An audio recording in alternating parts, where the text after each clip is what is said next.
Stanley Cup champion Darren McCarty, the golden voice of Neal Ruhl, and the iconic Terry Foster. Sit back and relax. It's time for your daily dose of Big D energy. Yo, what's poppin', everybody? Welcome back to Big D Energy right here on the Woodward Sports Network. My name is Neal Ruhl. No D-Mac today. D-Mac's under the weather, actually. Was a game-time decision and ultimately a game-time scratch. So if you're watching D-Mac, hope you feel better, get that temperature down and all that kind of stuff. This flu stuff, man, like it's real out there in the streets, everybody. My name is Neal Ruhl, running today with my guys, Sam Flannel, Spencer Raxter as well. And look, all of you, we're going to count on you guys today to do it. I'm not going to do the work, so somebody around here's got to do it. So the WoodwardSports.com chat thread, make sure you jump into that. Make sure you tap into that. Got a lot of football to discuss today. Certainly the Detroit Lions. I haven't given my thoughts yet on what happened with Carolina because I stepped out of the show. I was a game-time scratch yesterday as well. Got the opportunity to do the play-by-play broadcast for the Detroit Pistons. I'll give you some thoughts on that as well against the LA Clippers. Sam Flannel, Spencer Raxter. Spenmo, you ran afoul with the law on the way in here this morning? Yeah, they caught me. They got me. You know, it's quota season out there, and I was unfortunately. It's getting to be year end, right? It's getting to be right there, and you know, I was unfortunately 696 had some severe traffic, so I had an executive decision, went off on 11 miles, taking 11 mile down, turned on to Woodward, and they got me. They got the law. Got me for the plate, expired plate. But he said, you know, if I get it renewed and then make the court date and show them that it's renewed at the court date on Zoom, then they'll get it tossed out. So, you know what, Spenmo? You know what's funny about that is the whole expired tabs. Like, I always forget. Yes. I always forget. All the time. Me too. He was like, "Oh, your tab expired in September." I was like, oh, "I didn't get anything in the mail or anything." I was like, "I don't know." I was like, "Oh man." You trying to pass the buck off on somebody else, that's what I'm saying. Trying to, you know. They got me. It's the first ticket I've had in a long time, though. So yeah. Well, hey, man, they let you walk at least. Yes. You're like the FTX guy. You posted the $250 million bond, and you're back out here. I'm back to ready to go. Absolutely. Sam Flannel, you ready to rock today, man? What's the story? What do you got going on? Absolutely ready to rock. And now you got me wanting to check my license plate tags to make sure they're not expired so I don't get pulled over on the way home. But kind of piggybacking off of you, who did a great job announcing the Pistons game on the radio last night, I would be doing a lot better if the Pistons were able to hold a 14-point lead in 3.5 minutes. But you know, I don't. Maybe I asked for too much. Yeah, it was. It certainly was a rough ending to a very, very good game for the Pistons for about 44 minutes. Mm-hmm. It was about 44 minutes. We'll discuss. WoodwardSports.com chat thread Detroit Dabber 313. First in, as always, says what up, Doe Alicia with the good morning. Dabber also says nice work on the call last night, Neal. And by the way, I do want to take this moment. I was blown away by how many people tapped into the broadcast, had nice things to say on social media. I really, really was moved by that last night, guys. And whether it's fans of Woodward, longtime friends, family, everybody, just thank you guys so much for the support, for real. And I'm being serious. I know that we get into it at times here about stuff and the teams we like and everything like that. But I really was moved last night by all the outpouring of support. So thank you guys very, very much. I mean, you did a great job. You know, consummate professional as usual. It was awesome to hear. Thanks, man. Put it on. You did a great job. Rick Mahorn giving you some slack, but it was. I'm not taking that shit from Rick Mahorn, man. I no way. We've been working together too long, and he knows it too. I'm pushing back. I told you guys my story, my first ever broadcast, where he really got me good. But you know, I'm not taking that from Rick Mahorn, that big head. Like I'm not doing it. It was great to work with Rick again. Do that a couple of times a year, so certainly is a lot of fun. Rick's getting in good shape. I do the Custom Health Center reads, man. He said he's down over 50 pounds, so great to see Rick in better condition and everything like that. For sure, but playing shape. Maybe we can get him out there to get a couple rebounds at the end of the game. No, but we will discuss this. But it was a very special night, just in when you have a big moment in something And it was, I could tell right when I sat down. I could tell. I mean, it even started. I'll share this story with you guys. You may have saw this tweet before the game, and I'm doing the radio. We sit right behind where TV's doing it, where George and George Blaha is doing his thing, and him and Special K rocking the mic for television. And he pops up. They just get done recording something, and he pops up and he looks over at me. And he's like, "Hey, Neal." And I'm like, "Yeah." He goes, "Good to see you out here again." He goes, I know you've done a couple, you've done a couple of our games in the past. You do a really good job, man. Thanks for coming out. Good to see you." And he walked away. That's so George Blaha, That's bro. a living legend. Like when he hangs up the microphone, he's going to the NBA Hall of Fame. Oh, for sure. For sure. Dynamite dunk, count that baby at a foul. He's got all the tags. I've been listening to him my whole life. That's awesome. He is Pistons basketball. For sure. Like he's been doing that longer than I've been alive. Yeah. And he's going to the Hall of Fame, joining Ben Wallace in the Hall of Fame. Do you kill George Blaha, Sam Flannel? No, I would say that George Blaha is a more worthy basketball Hall of Famer than Ben Wallace. I'm just saying, I'm not questioning George Blaha's credentials to the Hall of Fame, but Ben Wallace, I've never gotten off that hill, and that's all right. I'll be alone on that one. Woodwardsports.com chat thread. Alicia, does that mean you're leaving us, Neal? Not yet. Not yet. With all due respect, and I'm saying with all due respect. If you need a producer when you guys get big in the Pistons game, if they need a producer, I'm just saying. Absolutely. Rax says, "Neal, don't forget us, little people, when you make it to the bigs." Tammy Chin says, "We got your back, Neal. I appreciate that." Tammy also says, "Love Rick Mahorn. Nice guy." Yeah, he's a nice guy to you, Tammy. Yeah. He's a deek to me a lot of the time. Rick's my guy, man. When we went to the courtside game, me and Easy, we met up with Kool-Aid after because he was down there. And we were walking around the court after the game was over. He was like, "You guys want to meet Rick?" I was like, "Nah." I was like, I mean, it'd be cool, but I don't want to be fanboy enough to him because I know that would not end great. Walter Briggs says, "Nice job, Neal." And again, appreciate it, all you guys checking out the broadcast. But it's just something where, look, and I've made no bones about that. That's my goal. That's my career goal is to be in the NBA full time. And I've been there a couple of times, and it's like I talk about, just to put that in perspective, how hard, as the son of a couple of factory work, as Detroit as it gets. My grandparents came up from the South to work in the car factories. My parents worked in the factories. To get to that level, it's 10 times easier to make the NBA as a player than it is as a broadcaster. Let me say that again. Yeah. It's 10 times easier to make the NBA as a player than it is as a broadcaster. So every opportunity I get to do that, it's very, very special. And, it is. It was a big thing for me. And to just, when I sat in the chair and we started the game, you ever have one of those days at work where everything just flows? Yeah. And I knew it right when I sat in the chair. I go, we're on one tonight. You're just in the zone. Yeah. And then the game, the game was good up until the end. Yeah. But even then, though, and what's funny is, Paul George is one of those guys that when I talk NBA, I give a lot of grief to. Mm-hmm. Paul George got in the zone last night. Yeah, he did. And he had 30-plus points. And Rick Mahorn kind of said it best on the air. He goes, Paul George is on one of those heaters right now that a fan will watch and say, well, just stop him. You can't. No, you can't. You can play great defense on him.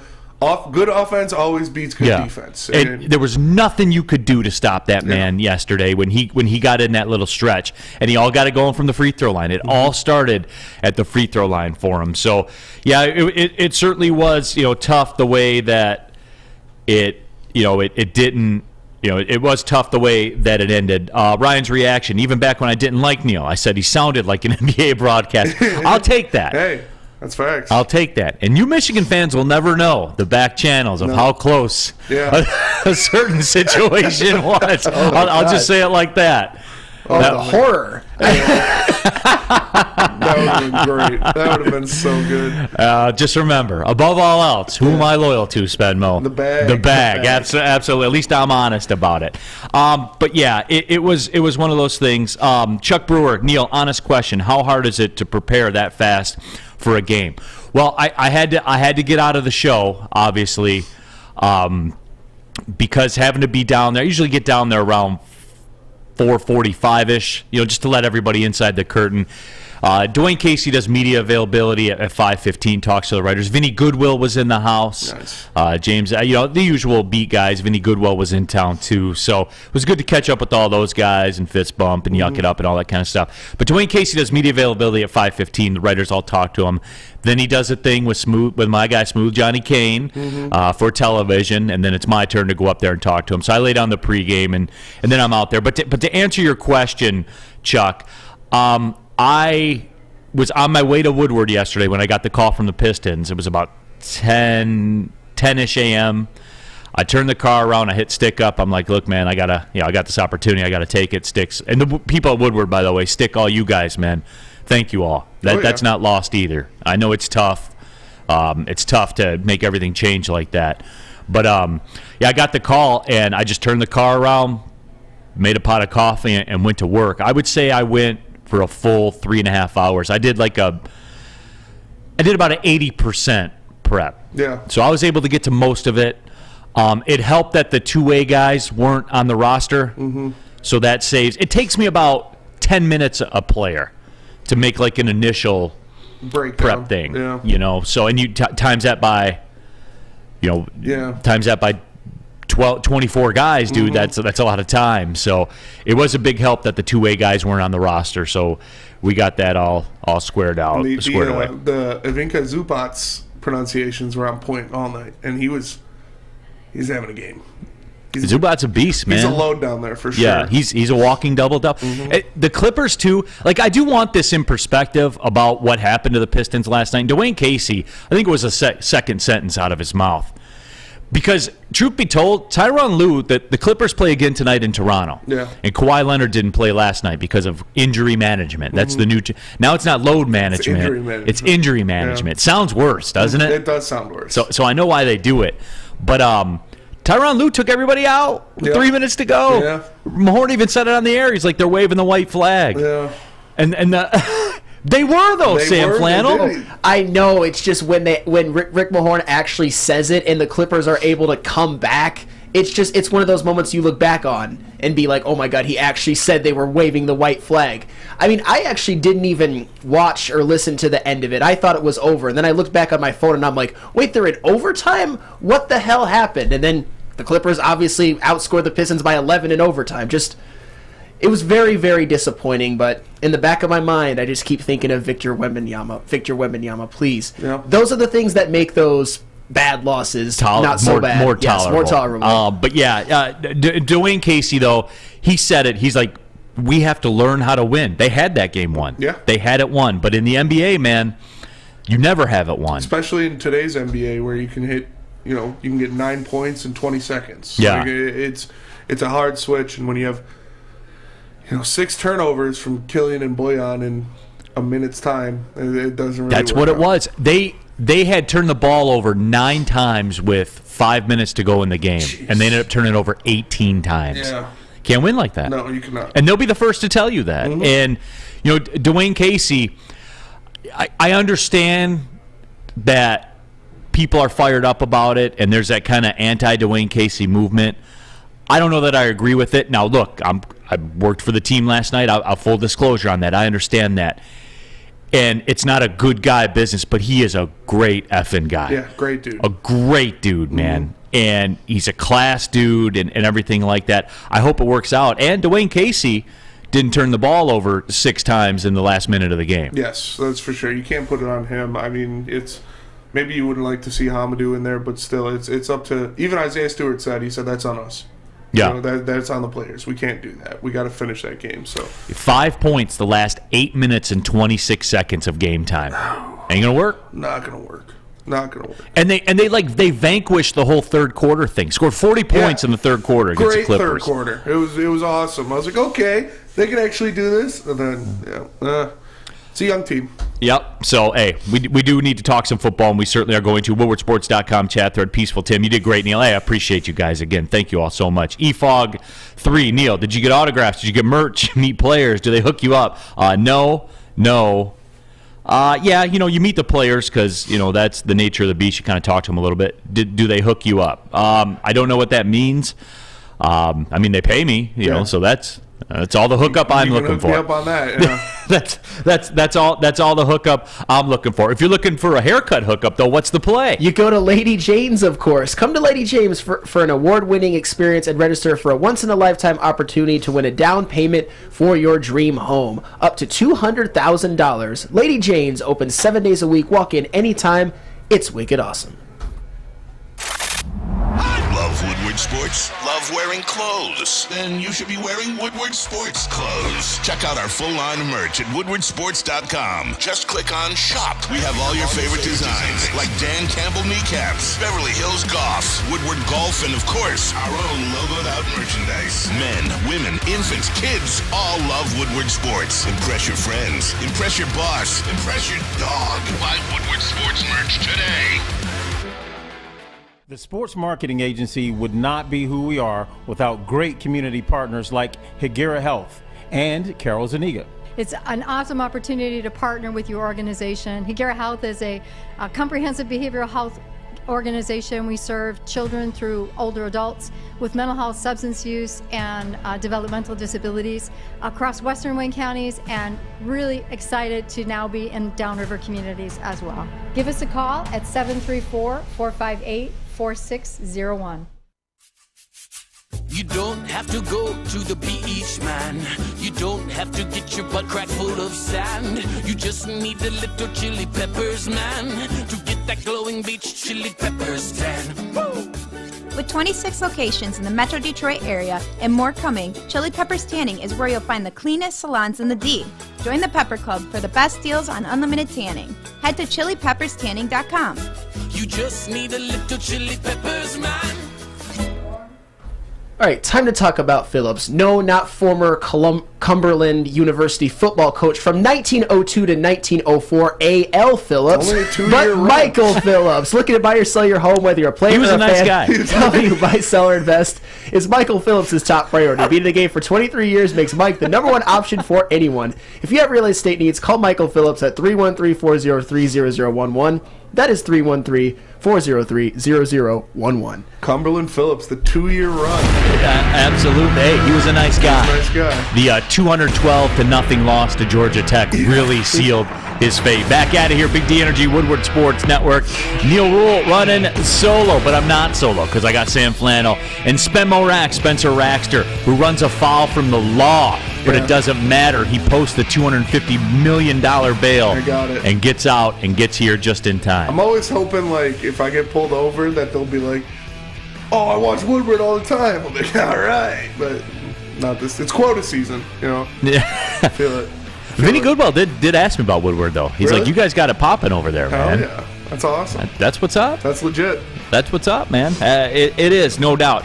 Mark Walston, every practice should be 4-minute simulation with nothing but defense. And to be fair, that's the last thing that comes along with a young team. Yes. It just does, man. I know it sucks.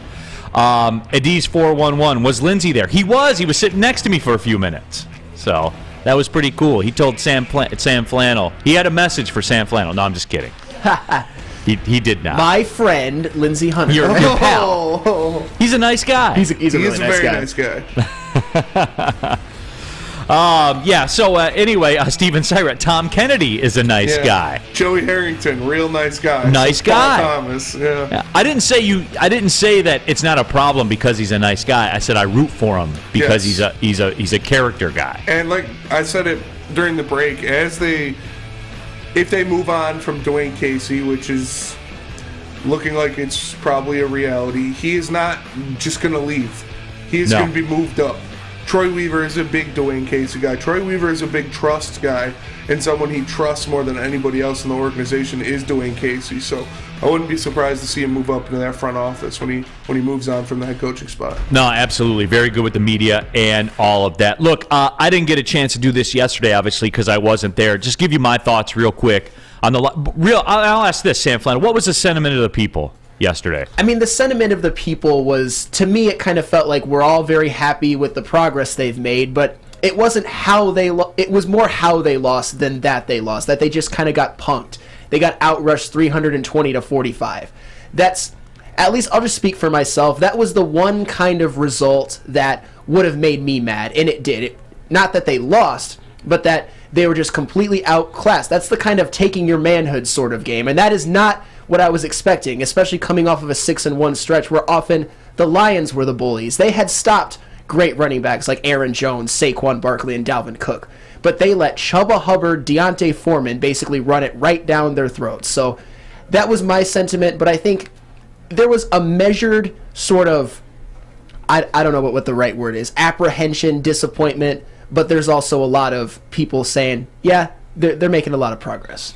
Good. I'm glad, because I was worried that there'd be that same old Lions sentiment. And I sent a tweet out before the game because as the game got closer, I started to get more and more of that. It's such a big ask to win 4 in a row on the road. Yeah. In the end, it doesn't happen. 9 out of 10 is what people wanted. Yeah, like it doesn't happen in this league. It just doesn't. It's hard to do. And as the game got closer, I got more and more of that feeling. And I sent a tweet out, and I stand by it, even with the way that the game played out. And the defensive line, who we celebrated a lot, they got beat down. They got manhandled. They got beat down. The linebacking core was non-existent. Non-existent. And they'll be the first ones to tell you that, I'm sure. For sure. And yes, it was disappointing in the way that it happened, but it is still the one thing though that really capped it off for me. Well, what I was most disappointed about was everything went the way it needed to go, and you didn't take advantage. Yep. And everyone keeps talking about this Lions-Packers game like they're excited. I don't think it's going to mean anything. It might not. We need one loss out of both the Commanders and the Seahawks, or the Giants to lose both of their last 2 games. Yeah, and it's just not. It's not going to go down that way. Because you look at the schedule, too. Washington's got the Browns at home and the Cowboys, who are going to be landlocked into their spot, who will just sit everybody. You got the Seahawks at home with the Jets and the Rams, but the resurgent Rams. And that's, you know what, to me, that was the biggest gut punch of the weekend. Yes. I could deal with the Lions losing, but old Russ Wilson. Yeah. You bum. Getting the Rams a 51 spot. Russ Wilson is washed, and it was so bad they fired their coach yesterday. And you know what?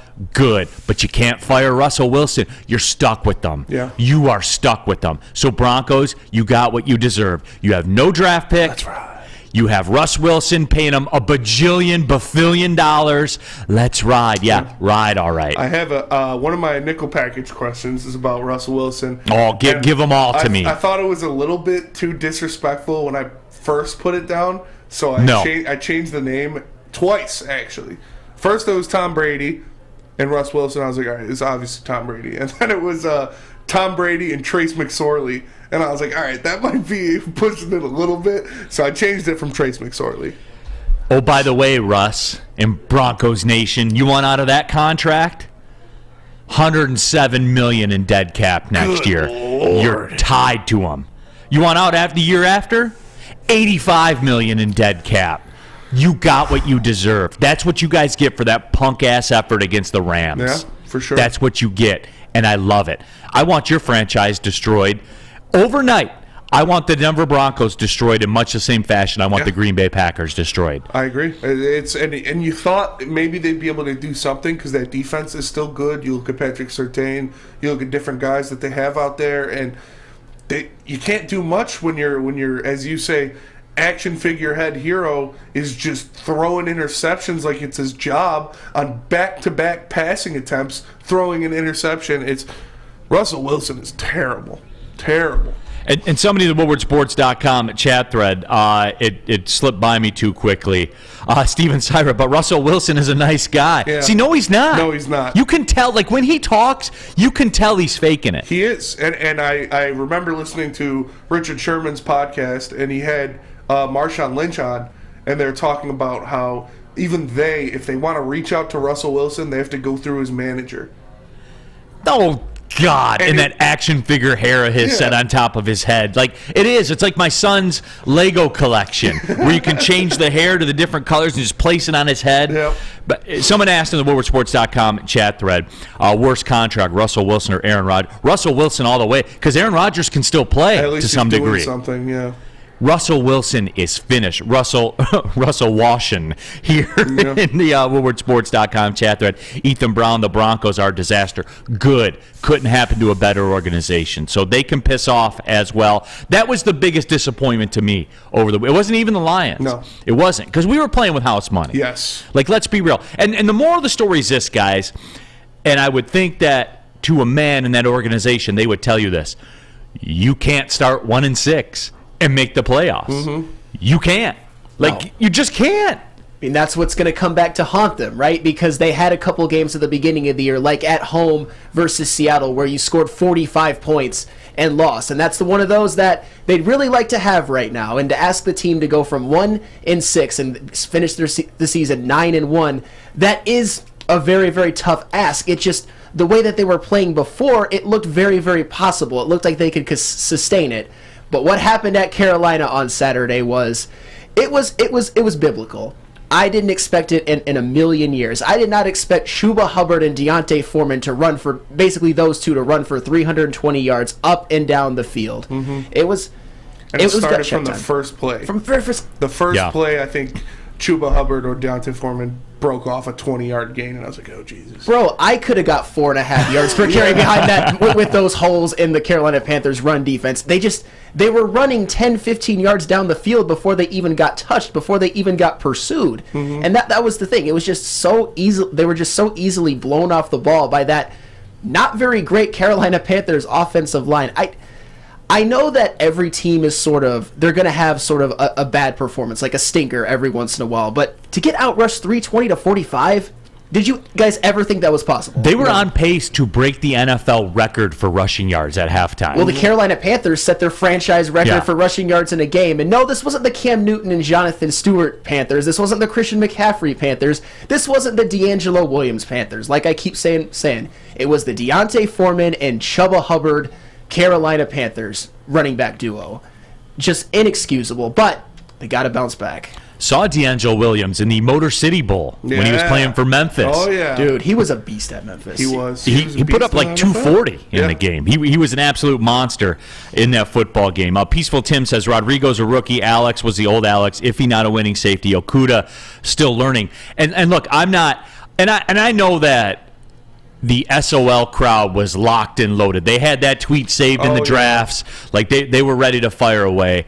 And – again, for me, this whole ride was house money, and I don't think they're going to get home. I don't think that they're going to make the playoffs. It's just too much has to happen. And oh, by the way, it's non-negotiable. You do have to go to Lambeau and win, no matter what. You know what? The Packers have the Vikings at home this weekend, right? Yes, they do. So when they beat the Vikings, because they will, they probably will. It's all on the line for them as well. And I saw a stat that Aaron Rodgers in the Matt LaFleur era has not lost a game in December. Right. Loses a shit ton of them in January, though. A lot in January, but not in December. Especially if there's, like, I don't know, a trip to the Super Bowl on the line. Yeah, or he's playing San Francisco. Yeah. Anything like that. Anything like that. Yeah. Any kind of real stakes attached to it. Mm-hmm. But speaking of tweets that were loaded in the drafts, the Aaron Rodgers defenders were out, he's never lost a game in December. Yeah, he never wins in January either. Yeah. So piss off. That's fair.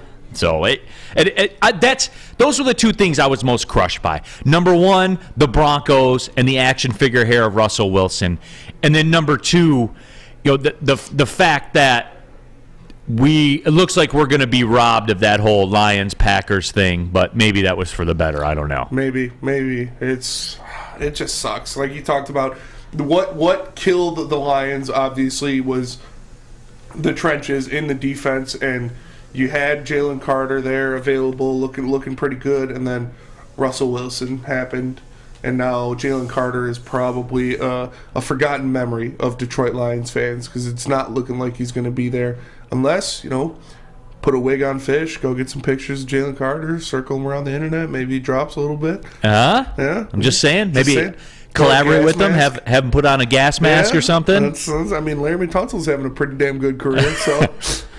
Chief says, we drafted 5 defensive tackles the past 3 years, and now we're looking to draft another. LOL, maybe we should scout a little bit better and do a little bit better job researching player history instead of injury-prone players like Levi. Oh, so Chief, he's got to hit every draft pick for you. Every single one's got to be a hit. All right, I see where you're at. Let me know all those GMs with the 100% hit rate in the draft. And oh, by the way, they had to take him there.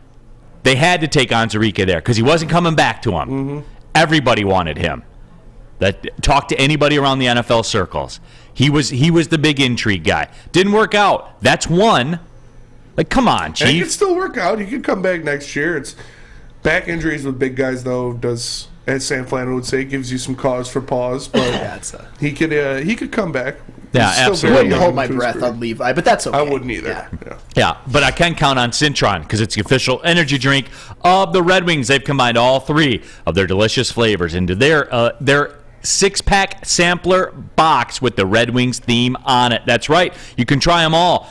Cintron's great tasting Cranberry, classic and sugar-free all-in-one Red Wings theme package. Order it today. Go to CintronWorld.com. You know what? Why wait? Go to CintronWorld.com/Red Wings. Okay.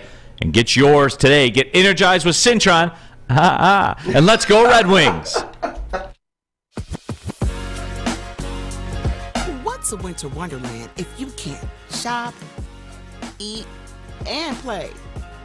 Lucky for you, you can do it all at the Downtown Detroit Market, Cadillac Lodge, and the new winter version of the Monroe Street Midway, all located just across the street from Campus Martius Park. Find the fun at deckedoutdetroit.com.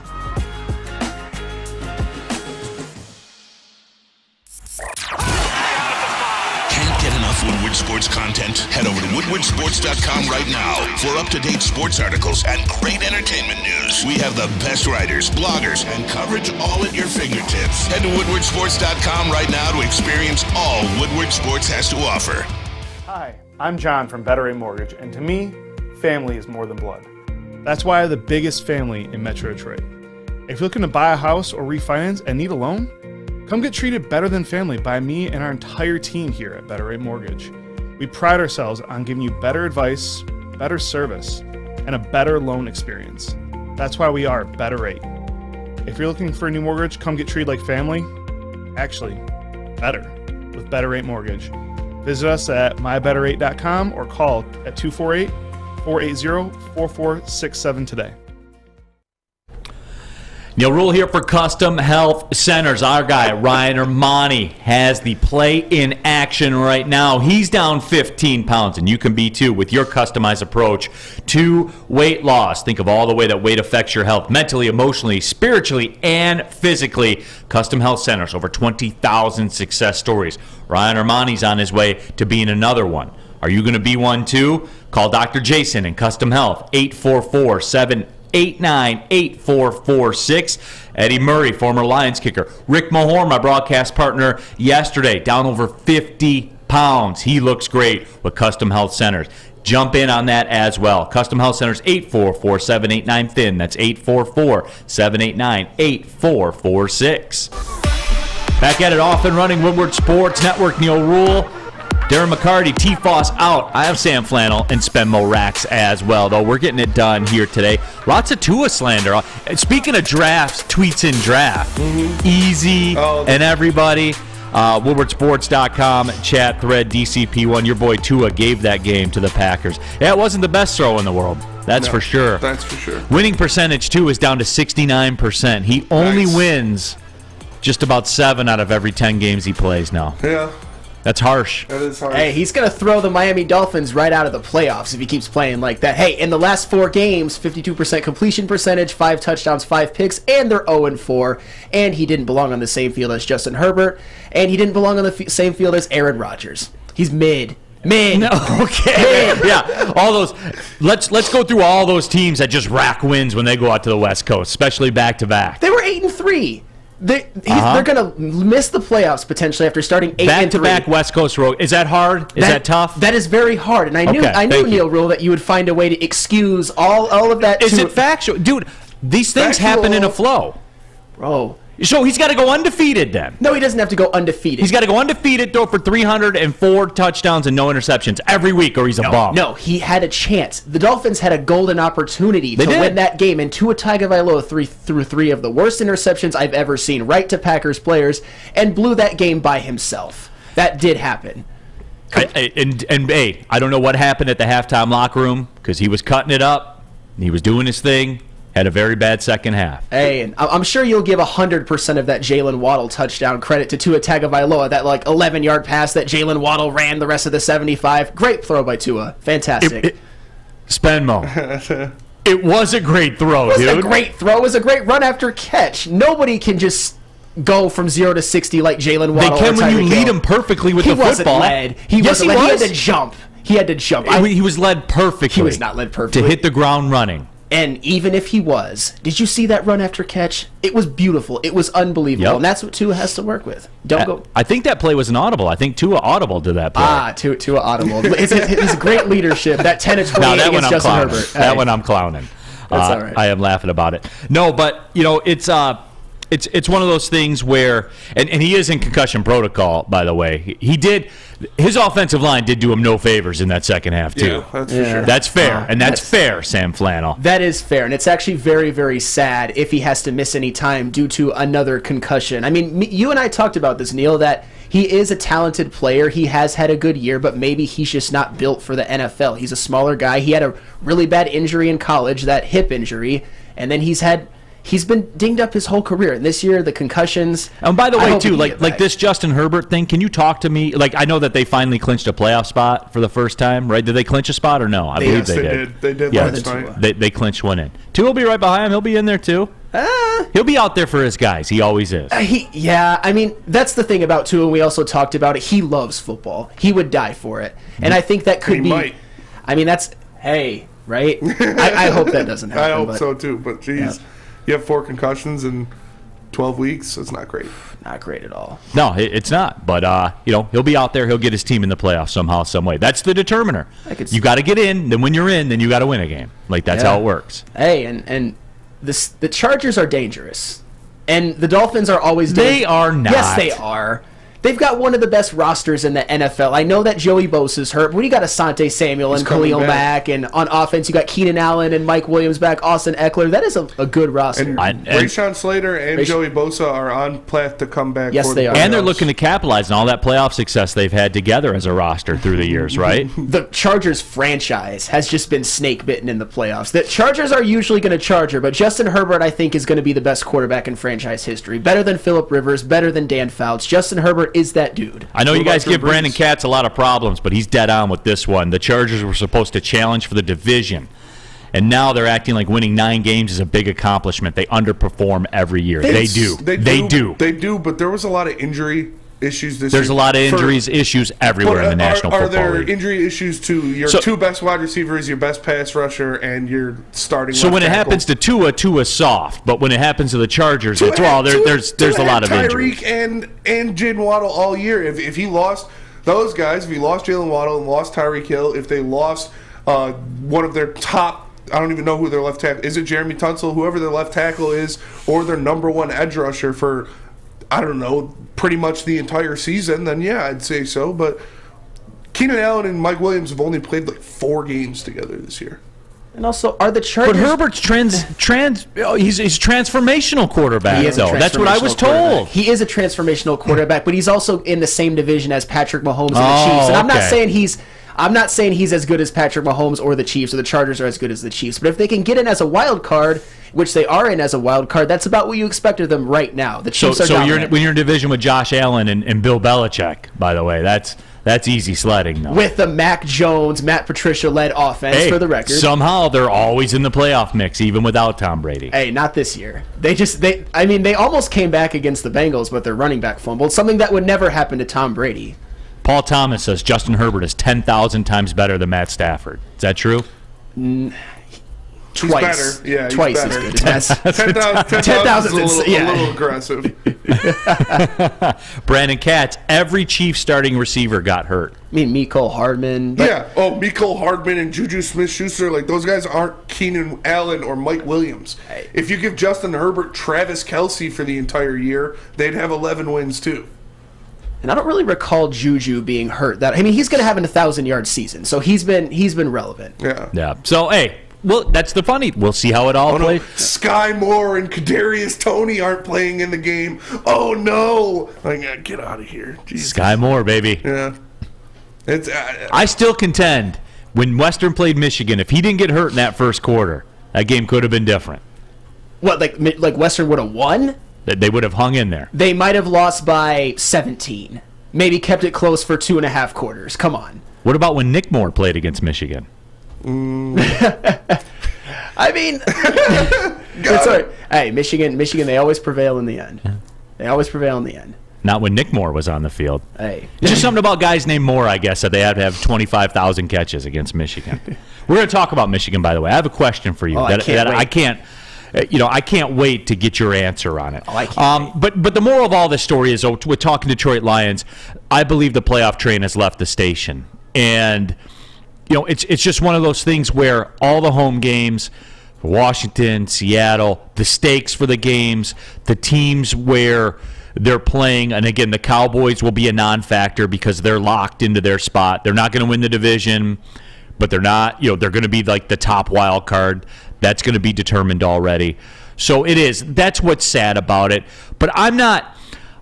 I'm good with what happened because this Lions franchise is here to stay. Mm-hmm. The way that they're set up, the rookie contracts they have, despite the fact that people like Chief in the WoodwardSports.com chat thread insist that Brad Holmes must hit on every single draft pick. Every draft pick must be a Hall of Famer. Yep. Even through that, the young talent that they have on contract, the cap space that they have, and there are moves they can make. And look, this year, like their cap space isn't transformational that they have, but in 2024 it is. That's what gave me hope through this last year, through the 1-6 start, because as you guys know, I was the lone wolf out there in these streets, the one that said, hey, I'm all right with it because I'm all right with Brad Holmes. Yeah. I had to draw the sword and stand on the hill. For sure. And fight everybody off. I had to be William Wallace. Mm-hmm. But in the end, it played out that way. There is young talent here. It was house money we were playing with. When you're 1-6, you're not going to make the playoffs because there's just no room for error, and you're gonna have clunkers on the road in the NFL. You just are. Look around the league. You see it all the time. So, it's for me. I like where they're at, and look, I know it was disappointing. I know the weekend really sucked for the Detroit Lions, all the way down to Russell Wilson and his action figure hair. That's where I'm okay with it. Dr. Detroit says Goff has won what? Dr. Detroit, this plays into my take, though, with the Lions franchise. You're not married to him. You have ultimate quarterback flexibility. It costs you practically nothing to move on from Goff, and you get him at a market to discount based on a Pro Bowl alternate quarterback salary. And I know that triggers people. I know it does. But it's what is. And will that be the case next year? I don't know. Spence, to your point, I don't know. Yeah. Has it been that in the past? I don't know. But this year, in the space we're in now, there's enough of a data point to suggest that Jared Goff is good value for what he makes. Is that fair? Yeah. That's fair. That's fair. That's all. We're about fair here on Big D Energy. That's what we want to go to. You know what's more than fair? Cousins Maine Lobster is more than fair. Much more than fair. I would say they are terrific because Cousins Maine Lobster is where it's at. Cousins Maine Lobster brings the best of the Maine coast to Detroit. Try the variety of sweet, succulent Maine lobster menu items and their 2 food trucks rolling around the city. You can find their event schedules on cousinsmainelobster.com and through their mobile app where you can easily order and earn rewards. You can even scan that QR code right there to figure out where they are in the streets. So go check out Cousins Maine Lobster and get some of that delicious lobster. Introducing the Planet Fitness Guide to getting that post-workout glow. Step 1. What's your why? More epic energy? Better sleep? Blow off steam? Step 2. Join Planet Fitness for just $10 a month and get moving in our clean and spacious clubs. Step 3. Bask in that post-workout glow. Join Planet Fitness today for just $10 a month. Join today at any of the 50-plus Detroit area locations. We aren't quite sure if they consume more beer or sports. Either way, the heavyweights are here. Live on Woodward Sports, daily 5 to 7 p.m. It's a great day to get some Centron in your life. Okay. There it is. Centron, here we go. Gotta grab the cranberry. Oh, wait, it's 2 for $4. Gotta double up with the classic as well. Centron World, baby. Centron, available at select Krogers, and if you want to know how, go to @CentronWorld.com. You get dope like me. You know what? Why wait?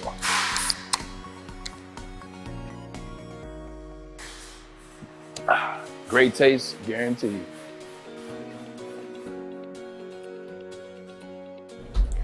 Guardian Alarm will keep you safe and give you peace of mind with their 24/7 local monitoring. They make sure the things that are important to you stay safe, just like Sam Flannel and his 7 new flannels he got for Christmas. How many days of flannel protection? 184. 184, man, it's ranking up fast. I remember when we were in the low hundreds. He officially crossed the threshold. He crossed the threshold. He's going downhill now. He's going downhill. Everything is down from here on out. But if you want to keep those flannels safe, all you have to do is call 1-800. Stay out. That's 1-800. Stay out. One more time. That's 1-800. Stay out. Get out of my house. Get out of Flannel Sam's house. Guardian Alarm will keep you protected this winter. Back at it, Big D Energy, Woodward Sports Network. Neal Ruhl flying solo. D-Mac was a game-time scratch this morning with the temp. Hope you're feeling better. D-Mac, get right. By the way. Yeah, I was just about to say. That reminds me. How about them Cowboys? I got you all right. I don't lose 2 in a row. Factual. That's not what I think. That's not some theory. That's not something that could be true. That's not something that needs to be researched. That is mathematical fact. I'll tell you what, the way that the Cowboys were able to cover that makes me think that there is something cosmic in the universe with your get-rights. They had no business covering that game, but yet they did at the very end. And they won. Yeah. 32-10. Shout out Gardner Minshew. 32-10. I got some tweets from people, too. They were like, I rode with you. It was dark. One of them said it was dark for a while, but I'm always going to lead you to light. Mm-hmm. I'm the savior of the people. That's what it's all about. So I did it for you guys again. 32-10. I want to be like some people around here. I want my credit for that. That's fair. It's fair. We should make a banner. We got to make a banner, put it in the background, drop some balloons get right. Sam Flannel, do you understand that if I lost the next 19 in a row, you would still be up money on the get right pick? That is incredible. It makes me wish that I would have got in at the beginning and probably be generationally wealthy. I can't push the button for you on your phone. Yeah, I know. All I can do is present you with the method, and then it's up to you. If you guys don't like money, then okay, fine. And Cornelius T says it's about honor, it's about respect. Absolutely, Cornelius. It is. Nickel package time. Let's do it, baby. Let's do it. All right. First question of the nickel package. Neal, this one's for you. Thank you. What is closer to the real Tua? The beginning of the year, where he was balling, or what we've seen in the past 4 weeks? You know where I'm going to stand. I'm going to say the beginning of the year. This was the toughest stretch on their schedule. Going out west, man, 2 times in a row, it's a tough ask. Realistically, Sam Flannel, if any team in the NFL, you go out to the West Coast twice, and you're playing the 49ers and the Chargers, what's your best case scenario? The most that you could realistically ask for? I mean, to go 1-1, right? 1-1, but the way that he played at Los Angeles, 10 of 28. No, that's unacceptable. It was really bad. It was grim. Yes. I have enough of a sample package, though, where I'm going to lean that it was the 2 at the beginning of the year. And you know what? Believe it or not, I'm actually going to agree with you. I don't think he's as bad as he's been these last 4 weeks, but I don't think he was as good as he is at the beginning of the year. I think he's something along the lines of the 15th best quarterback in the NFL. Just kind of mid, but not terrible. Give me the beginning of the year. Just kind of mid. The man was in the MVP discussion. Was. Talking about mid. Was, and he blew it. Talking about mid. I like it. No, I'm gonna lean towards the beginning of the season, but it's one of those things where, and I'll even give you guys this.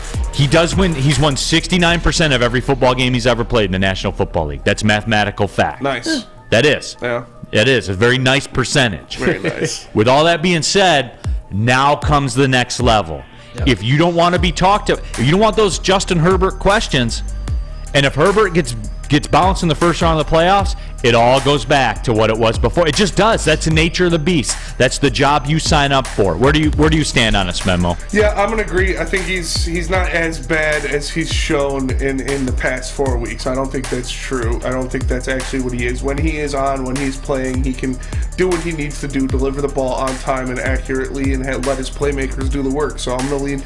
Not exactly MVP caliber, but I'm with Flannel. I think he's a middle of the pack guy, and he can get the job done if you surround him with the right pieces.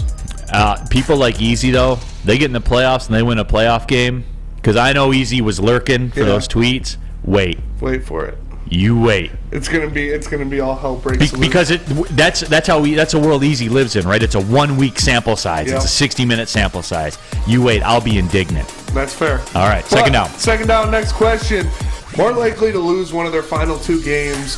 2 things the Lions both need to happen: the Seahawks or the Commanders. Seahawks have Jets and Rams. Commanders have Browns and Cowboys. I just don't think either of them are going to lose. Really? Yeah. I know. I know, and it's sad to say, and I know no one likes it, but I don't. I guess you would have to say probably the Seahawks. Yeah. Just because, the Jets are coming into town and they got Baker Mayfield's having some kind of risk. It's so Baker Mayfield. Mm-hmm. This whole thing is so Baker Mayfield. He's going to play his way into a contract from somebody, and they're going to wash, rinse, and repeat. They scored 51 points.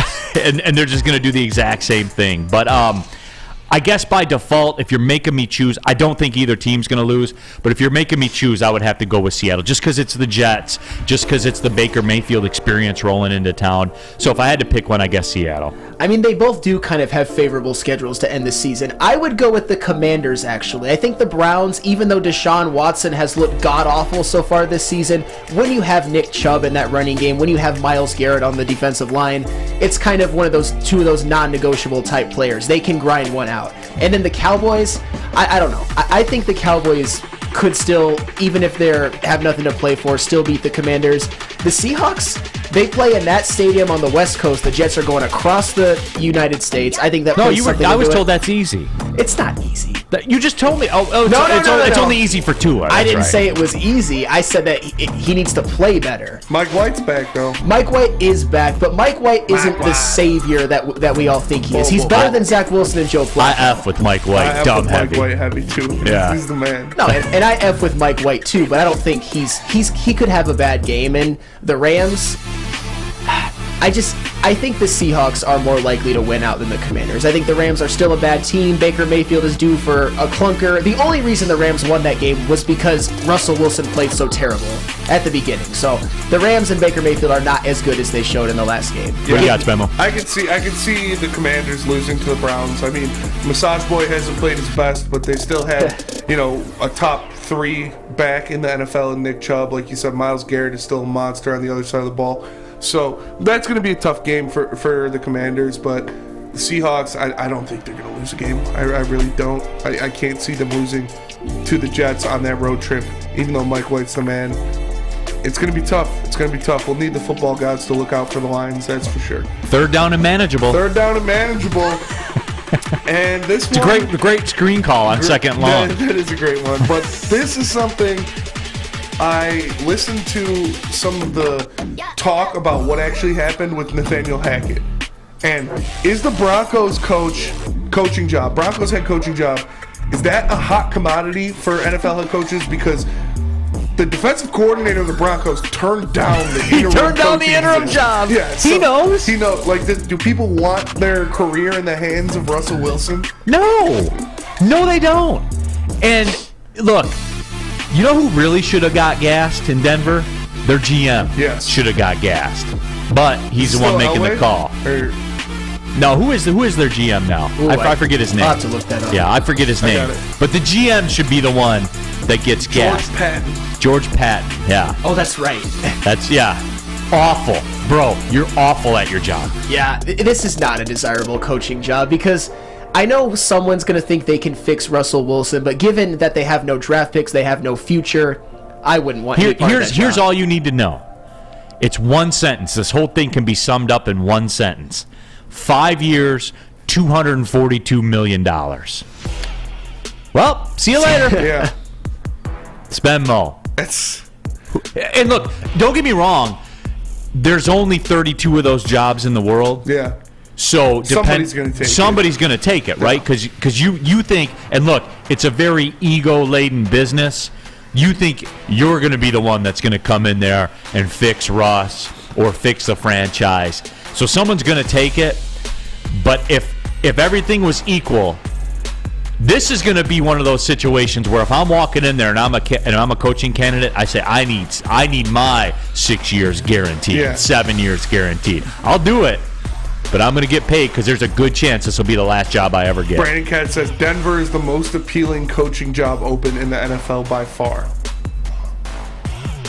You sure didn't autocorrect from isn't? Yeah, I don't think so. That's what I hope. Everybody's saying Sean Payton's a lock for the Broncos. No way. Yeah. No way. See, that's the kind of guy that's not taking that job. Now, he may do the John Gruden thing where if they give him 10 years at 10 million a year. Now, that's different because you're taking a bag at that point. But no one wants that It's going job. to be somebody who wants to prove they can be a coach in the NFL. I don't think it's going to be Sean Payton. I don't need it. Fourth down. Fourth down. Okay, this is also for you, Neal. This one got a little disrespectful. I'm not gonna lie, because it's who would you rather have starting in your quarterback position for one do or die game? And it was originally Tom Brady and Russell Wilson. I was like, no, it's obviously Tom Brady. He's the GOAT. You'd want him no matter what. And then I was like, Russell Wilson or Trace McSorley. And I was like, all right, that's a little too far. I'm not going to throw that much dirt on Russ's name. So I settled with, who would you rather have starting quarterback in one do-or-die game, Russell Wilson or Tyler Huntley? This is the right now, this year. Oh, Tyler Huntley. Yeah. No, come on. 50 times out of 25, Tyler Huntley. Russell Wilson is finished. Plus, you know what else? His yearly cash this year is $57 million. Jesus. So it's going to cost me $3.5 million to have him for that one game. Yeah. Hell no, I don't want that guy. He is finished. The action figure hair, the selfie videos in bed. We got a deal. Yeah, you got a deal, all right. Denver got a hell of a deal with you, Russ. Yeah. You're washed, bro. Seahawks ripped them off. Tyler Huntley's got almost 500 yards rushing already for the Ravens, man. I mean, Tyler Huntley, though, he can't throw the ball worth a damn. That's why, neither can Russell Wilson. On to the next thing. Hey, but at least Russell Wilson, he was a Hall of Fame level quarterback in Seattle. He was. I know. You need to let go of this, Sam Flannel. He was. But he was a Hall of Fame level quarterback. I don't think he lost everything in 1 year. I think the situation in Nathaniel Hackett is a bum, too. So give me Russell Wilson for one game. Come on. Okay, this is a little ridiculous. Russell Wilson is a classic example of buying low. He's played at a Hall of Fame level for many years and has had a bad 6 months. Okay. Buying low? Do you know how much the Broncos had to give up to get him? I wouldn't say that's buying low. Absolutely, buying low. Yeah. Let me get all my draft capital and $250 million. All right, fifth down. We got to cook through this one. Fifth down. Finally, can Brock Purdy, speaking of quarterbacks better than Russell Wilson, can Brock Purdy help the 49ers get to the Super Bowl? Nick Bosa on his team? Yes, he is. Yep. Fred Warner's on his team. The 49ers have proven that before. It's been done. It doesn't matter who their quarterback is because they have a generational player in Nick Bosa. Absolutely. Generational. They have the best defense in the league, the best defensive player in the league. And no one talks about Spence's guy. Yeah. at all. Yeah, no. Fred Warner's arguably the best middle linebacker in the league. They have the Kyle Shanahan system. Christian McCaffrey, Deebo Samuel, Brandon Ayuk, George Kittle. Anyone can play quarterback for that team as long as they don't turn the football over. Of course, Brock Purdy can lead the 49ers to the Super Bowl. No one talks about Fred Warner, and that makes me laugh. That dude is and great. Greenlaw is almost just as good. Standing next to him, like they had the best linebacking core in the NFL by far. And it's not close. And that's why they're good. Yes. That is exactly why they're good. Now, when Bosa's out, things change. As long as Bosa's in there, yes, Brock Purdy can take you to a Super Bowl. Yes. There's a shift going on, man. With this whole quarterback thing, there is. I know everybody loves, I know people bought low on Russell Wilson. I understand that. There's a shift going on, man. The focus is on the roster, more and more and more, and less on the quarter. It got too expensive. Oh, for sure. The quarterback spot got too expensive. I know the cap's going up and all that stuff, but it ain't going up that much. That is your NFL nickel package. Let me tell you about Big Boy. Wintertime in Detroit. It's always better with comfort foods from Big Boy. Try the classic meatloaf, the Cajun chicken Alfredo. What about breakfast? The stuffed potato pancake is back. You see it right there above. Look at that. Looks pretty dang. Those potato pancakes slap, little hot sauce, a little ketchup. I wouldn't go that far. Oh, yeah. All right? You're being ridiculous right now. But just you see the way it's well done on there, too, that crunch that's in there? Let's go. The Lumberjack, the Santa Fe Garden, or the Blockbuster. Stop by your local Big Boy today. Look at those. Look at those potato pancakes. Big Boy, everybody. That's the move. Love Woodward Sports? Love wearing clothes? Then you should be wearing Woodward Sports clothes. Check out our full line of merch at woodwardsports.com. Just click on Shop. We have all your favorite designs, like Dan Campbell kneecaps, Beverly Hills Golf, Woodward Golf, and of course, our own logoed out merchandise. Men, women, infants, kids all love Woodward Sports. Impress your friends. Impress your boss. Impress your dog. Buy Woodward Sports merch today. When it comes to making your haircut truly an experience, there's no better place than Lady Jane's Haircuts for Men. Come to any one of our 26 Metro Detroit locations for an award-winning haircut experience and qualify for a chance to win a down payment for your dream home up to $200,000. Our precision haircut and talented stylists will have you looking good, feeling good, and give you a chance to change your life forever. Lady Jane's Haircuts for Men, open 7 days a week. Walk in anytime. It's wicked awesome. We don't like to brag that we are the toughest sports network in Detroit, but we do have a guy named Darren McCarty on our side. Lemieux and McCarty, who've had a good knockdown drag up. There they go, right on the whistle. Baby, talking to one another. Woodward Sports. Neal Ruhl here for Chili Peppers Tanning, where you find the cleanest salons in the D with spotless sanitized rooms and trained and certified tanning professionals. Join the Pepper Club. Get all the best deals. They'll beat the competitors' prices by at least $5, and you can get the Australian Gold, Designer Skin, Cal Tan, and Spencer Raxter's personal favorite, the Swedish Beauty Lotions. Oh, yeah. ChiliPeppersTanning.com, the hottest bulbs, the hottest deals, the darkest tans. They are your vitamin D headquarters, 27 locations. More on the way. It's Chili Peppers Tanning, y'all. Chili Peppers Tan. Yay, yay. Neal Ruhl here for the Monroe Street Midway Minute. Look, Santa Claus, he did something for you. He dropped off all those presents. The star of the show certainly has exited the building, but the Monroe Street Midway powers on throughout wintertime in downtown Detroit. Get down there, guys. Support it, number one. And number two, it's cool down there, literally and figuratively. Winter bumper cars, the Arctic Slide, the Puck Putt, the Midway Arcade, all the food favorite as well. How many pierogies? They have pierogies down there, by the way, at the Monroe Street Midway. If you were motivated, Spenmo, how many pierogies could you knock down? And you were hungry? Oh, yeah, I don't even know. 50? Yeah, probably. Yeah. I think you could do 50. I think you got 50 in you. Yeah, definitely. I think you could. Go down the Monroe Street Midway. See if you can do it, because that's on the table. Burgers, homemade chili, chicken sandwiches, mac and cheese bites. He'll smash those as well.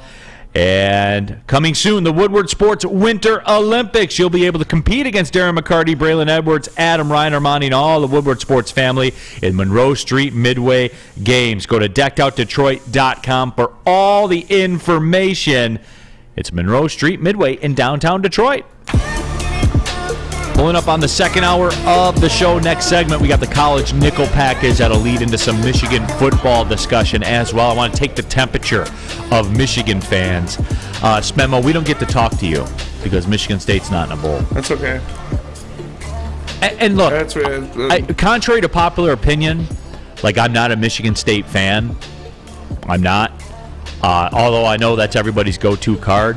I will say this, like as a media person and as a media person in this town, as the bowl season's played out, as I want to say grim, because that's not the right word, because I'm still watching them. Like when I get home, and a bowl game's on right now, as a matter of fact. I love it.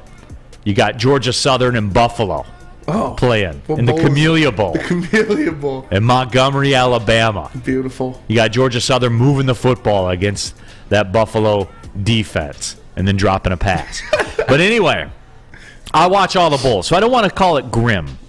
However, when you turn on the bowls and the quarterback's not playing and the wide receiver, it sucks. It does. It's lessened it. I think that's a fair way to put it. Bowl season is a little lesser than it's been in the past. But with all that being said, Spenmo, this whole Michigan State not being in a bowl is bothering me now as a media person. Have you felt the same as a fan as the bowl season rolls on? I know you made your peace with it. It kind of sucks. I made my peace with it. I'm not really that worried about it. Like, oh no, we missed out on the Capital One Bowl or something like that. Like, it's not.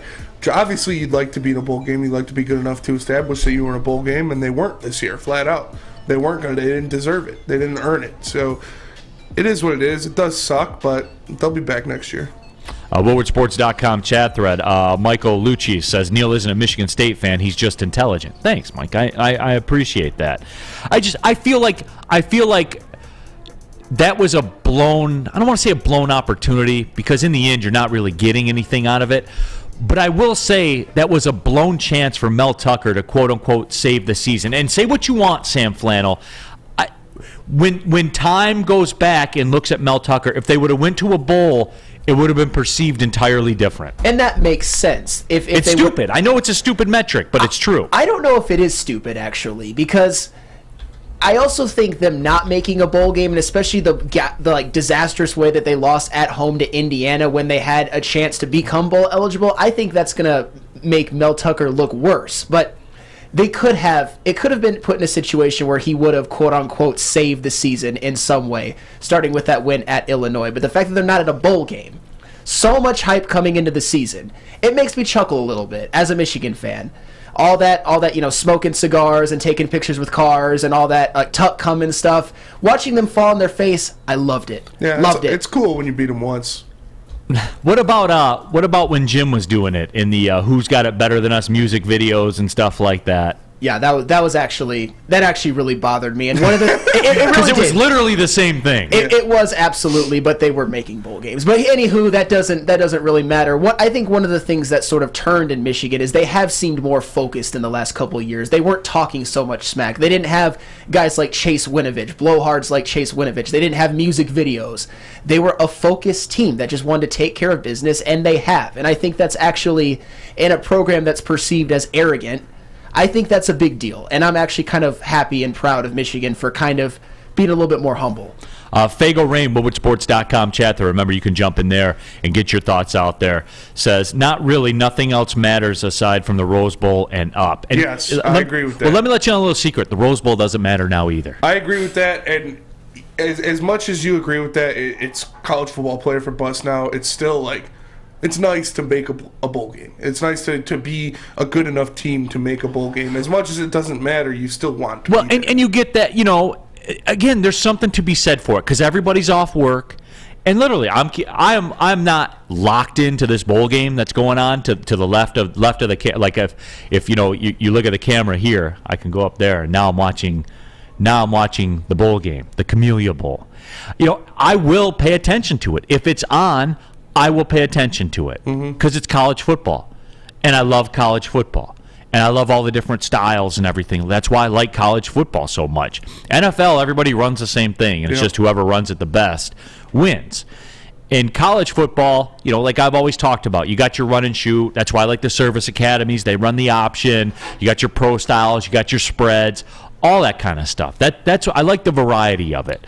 But still, it's bothered me more and more about Michigan State that they didn't go to a bowl because, and I'm surprised, Spenny, because, again, when you look back at this time with Mel Tucker, even if it goes well, if it goes wrong, people will always point to this season and say that you went 5-7 that year. But if you go to a bowl, and it's dumb, guys, look, I know it's dumb. I know it is.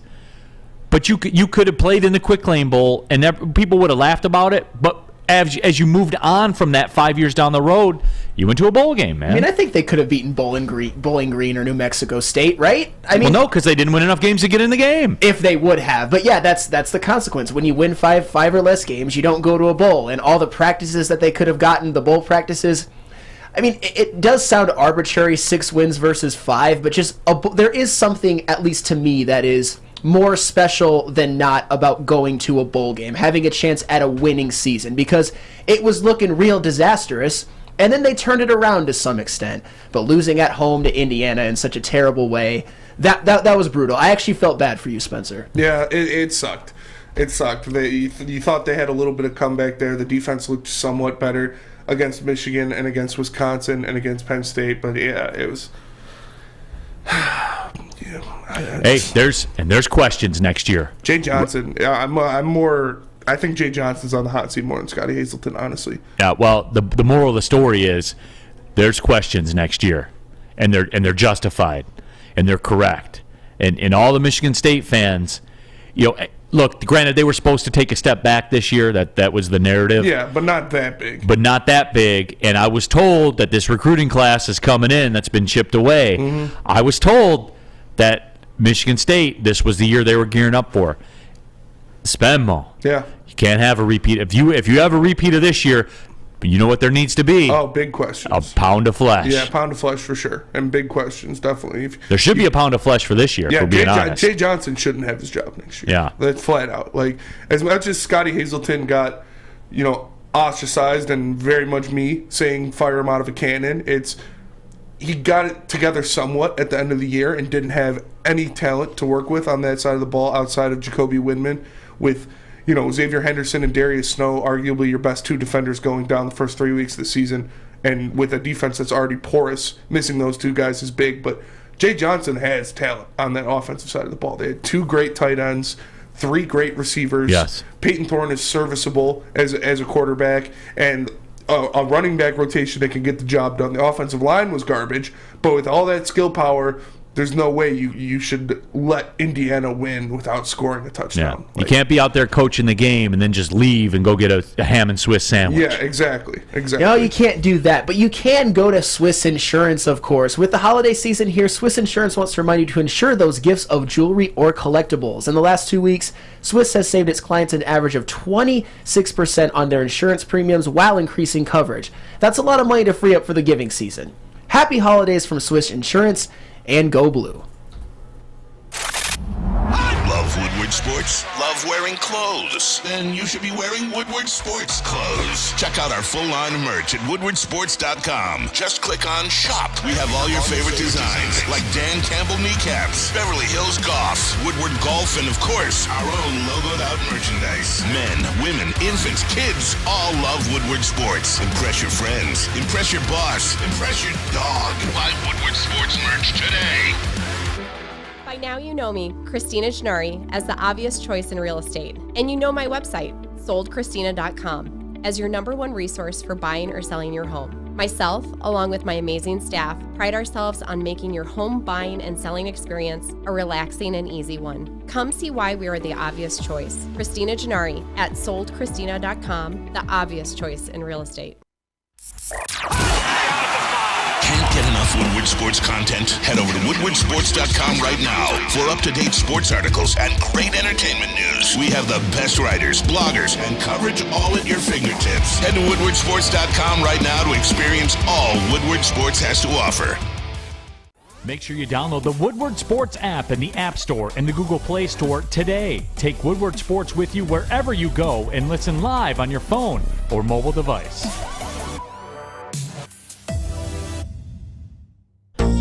Back at it, Big D Energy, Woodward Sports Network. Neal Ruhl running solo up here on the desk. Do have Sam Flannel and Spencer Raxter. They're my offensive tackles today as I sit here and call the plays. I've had a clean pocket all day long. The uni's still clean and everything like that, so that is good. Real quick, as right before we go into the college football nickel package, Giovanni Mosheri, when there's so many bowl games, it's even more brutal not to be included. And there is like a feeling of you missed the NCAA tournament, isn't it? Yeah, a little bit, for That's sure. a great call, Giovanni. I didn't even think about it like that. And it definitely stings. It doesn't really matter in the grand scheme. That's of what's things. crazy to me. Like we sit here and bitch about all the bowl games. Yeah. But when you don't make one, you're like, "What's wrong with this? Is trash." It kind of sucks. That's what's funny. Hey, college nickel package. That ain't trash. Oh, it's Let's not trash at all. And this is a Ohio State-Georgia matchup version of the college football nickel package. So first down, who wins the wide receiver versus DB individual battle this Saturday?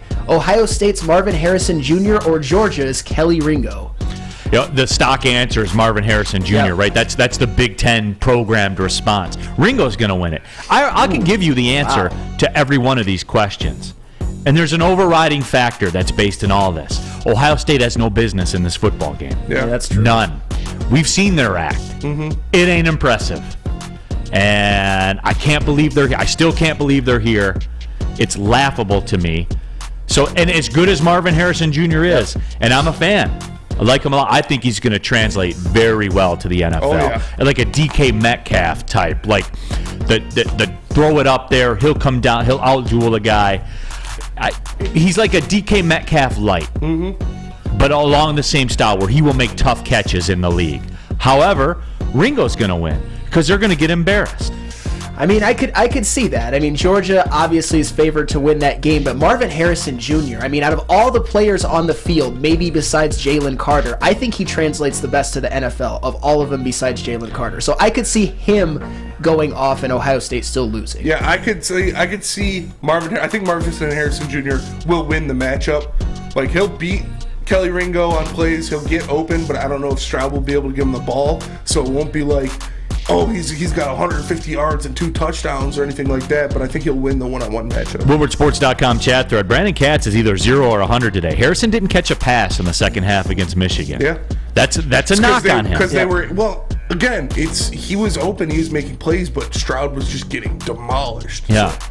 But, hey. Can't throw the ball to himself. At some point, though, you got to find a way. Mm-hmm. You got to find a way to get him the football. So, I'll go Ringo. Give me the next one, Sam Flannel. I wonder how I'll answer. I wonder how you'll answer this one. So there's kind of a little bit of a battle in the trenches, although they're not directly facing each other. Who has more impact on this game? Ohio State's offensive tackle Paris Johnson or Georgia's defensive tackle Jalen Carter? Well, A, it's Jalen Carter. But B, with Paris Johnson, I was told Ohio State revamped the offensive line. That's what I was told, right? They were soft. And now they were ready for war this year. He's a top 10 prospect. He's one of the best individual offensive linemen in the nation. They're just not good as a team. It's a unit. He's a good player. Okay, no. And I don't dispute that. That's fine. However, I was told that they're going to be physical and they're going to be tough Ohio State. No, they were not. You guys, hey, this isn't even my pre-programmed Georgia-Ohio State response to say Jalen Carter. That's what was the most upsetting thing to me about the weekend. The Jalen Carter dream appears to be dead. Yeah. Yep. And I don't know if you guys watched the Lions game on Saturday. They could use it. They could have used him in that situation. I think that is the biggest need for this Lions defense. And look, I am a big Aleem McNeil guy. He's not a star. No, he's a nice player. He'll help you win. He's like a 49ers defensive lineman to me. Like, he'll help you win. He'll get a second contract here with Detroit. He's a good football player. They need the Jordan Davis type. You know, the stuff, the run, and look, Carter brings you a little bit of both worlds. Yes, and that's what I like, and that was my biggest thing. That's why I'm crushed about Russell Wilson's action figure hair being such trash, is because of Jalen Carter dream is dead. And look, Paris Johnson's a good player. Yeah, but I was told that line's going to be great again, and guess what? just wasn't. I mean, and it's not necessarily Paris Johnson's fault, but the way that they did look in Columbus against Michigan, for the purposes of this question, I would trust Jalen Carter more. I think he's going to be way more impactful.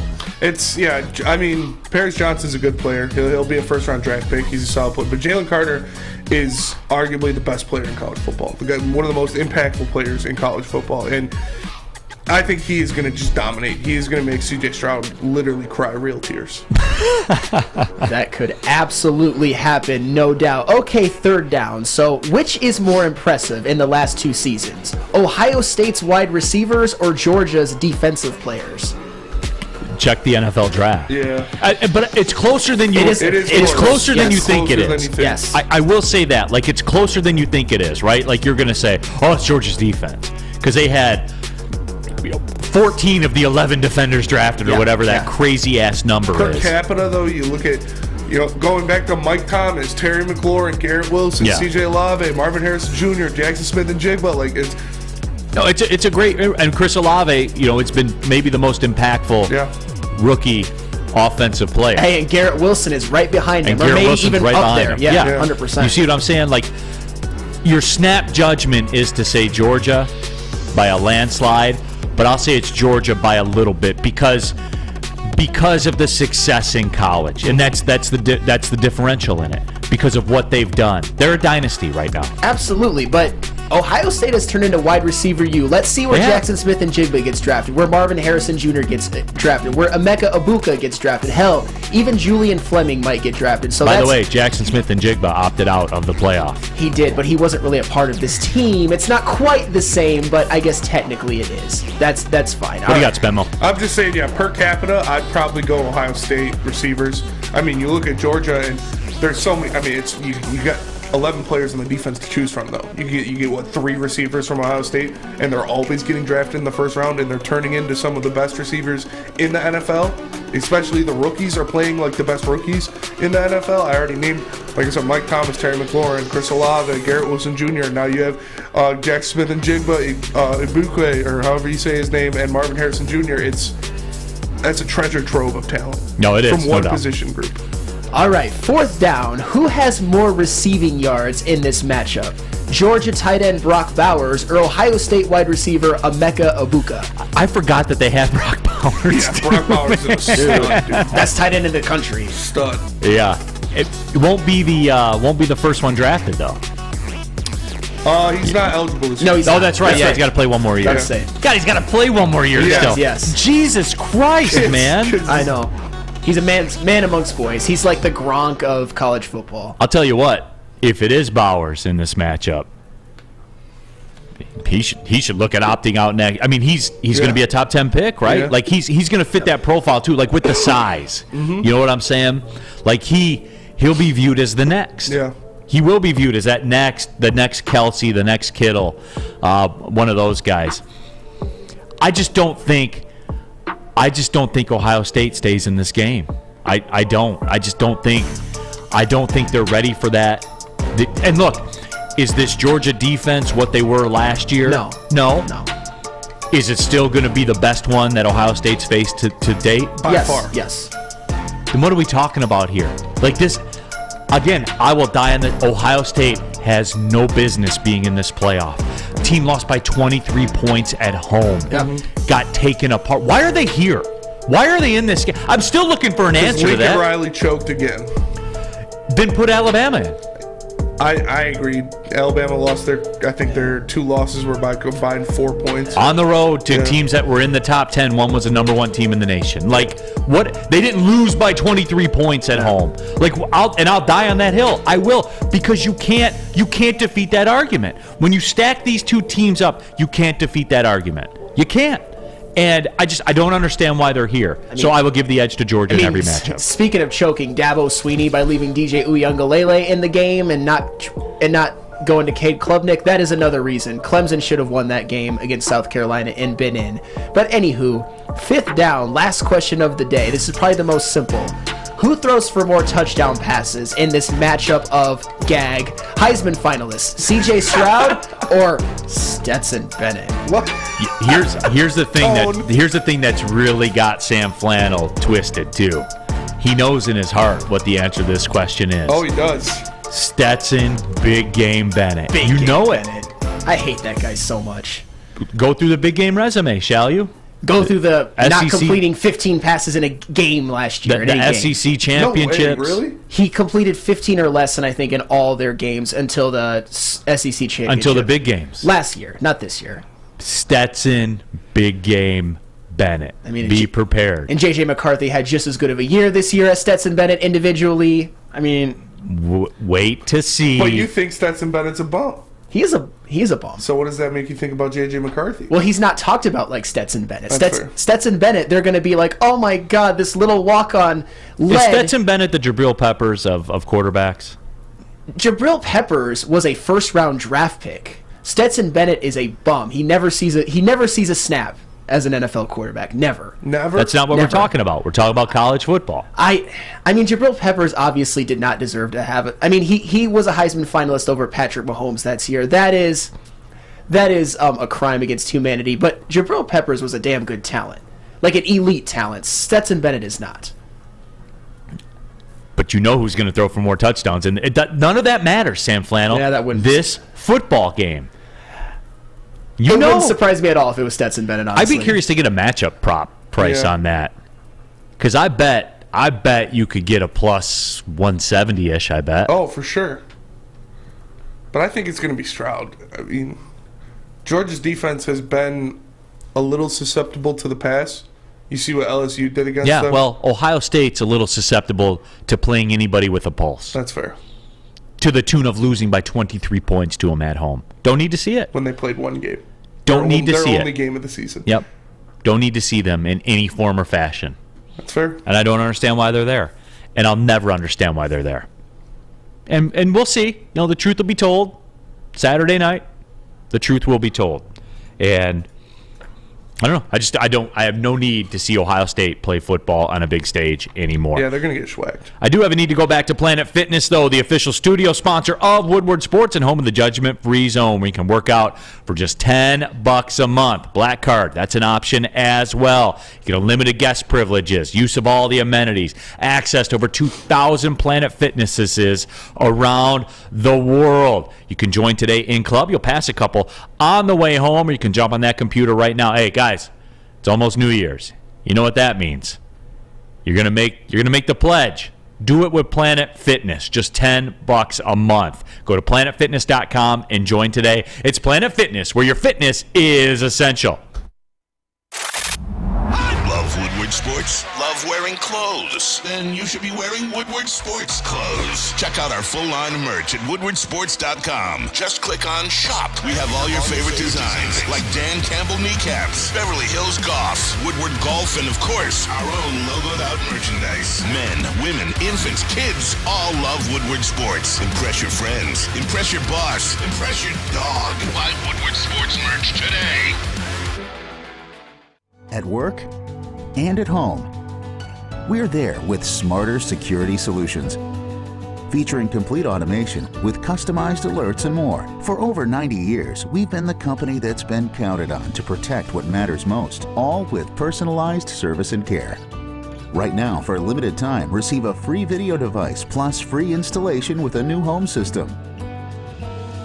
Guardian Alarm. We protect Michigan. Can't get enough Woodward Sports content? Head over to woodwardsports.com right now for up-to-date sports articles and great entertainment news. We have the best writers, bloggers, and coverage all at your fingertips. Head to woodwardsports.com right now to experience all Woodward Sports has to offer. Back at it, Big D Energy, Woodward Sports Network, Neal Ruhl. No D-Mac, no Terry Foster here today. D-Mac was a game-time scratch. Hope he's feeling better. So I'm calling the plays. Offensive line here today. Sam Flannel, Spencer Raxter. They're doing it well. It's almost like Carolina's rushing attack. That's what they're doing right now, eliminating the opposing defensive line. Happy to have you all with us. Remember, tap into that woodwardsports.com chat thread. You can get involved there, get your thoughts out there. And I had a critical question for the Michigan fans. And we got to fire up this discussion, by the way. They're playing in the college football playoff on Saturday, although it feels like they haven't played in a month. That Ohio State game feels like it was last season, doesn't it? Absolutely. I mean, it saved me a lot of nervous Saturdays in the last month, but at the same time, like I wouldn't say it's dampened my excitement, but it doesn't feel like they're playing in the college football playoff in just 4 days. I need to get amped up too, honestly. You got to get fired up. But on the WoodwardSports.com chat thread, and this was perfect timing. This was a great, we call it a segue in the business. Rustin Burks, which I haven't seen you in here before, at least I haven't noticed you, Rustin. Glad you're tapping in to the show. Welcome, number one. And number two, he says, I hope Georgia walks on them. That way I can rub it in. So here's the question I have for the Michigan fans, and I'm curious to get Sam Flannel's response on this. Because, Spenny, you know how they're programmed. They seem to want the easy way out. Always. That's what it seems like to me. Mm-hmm.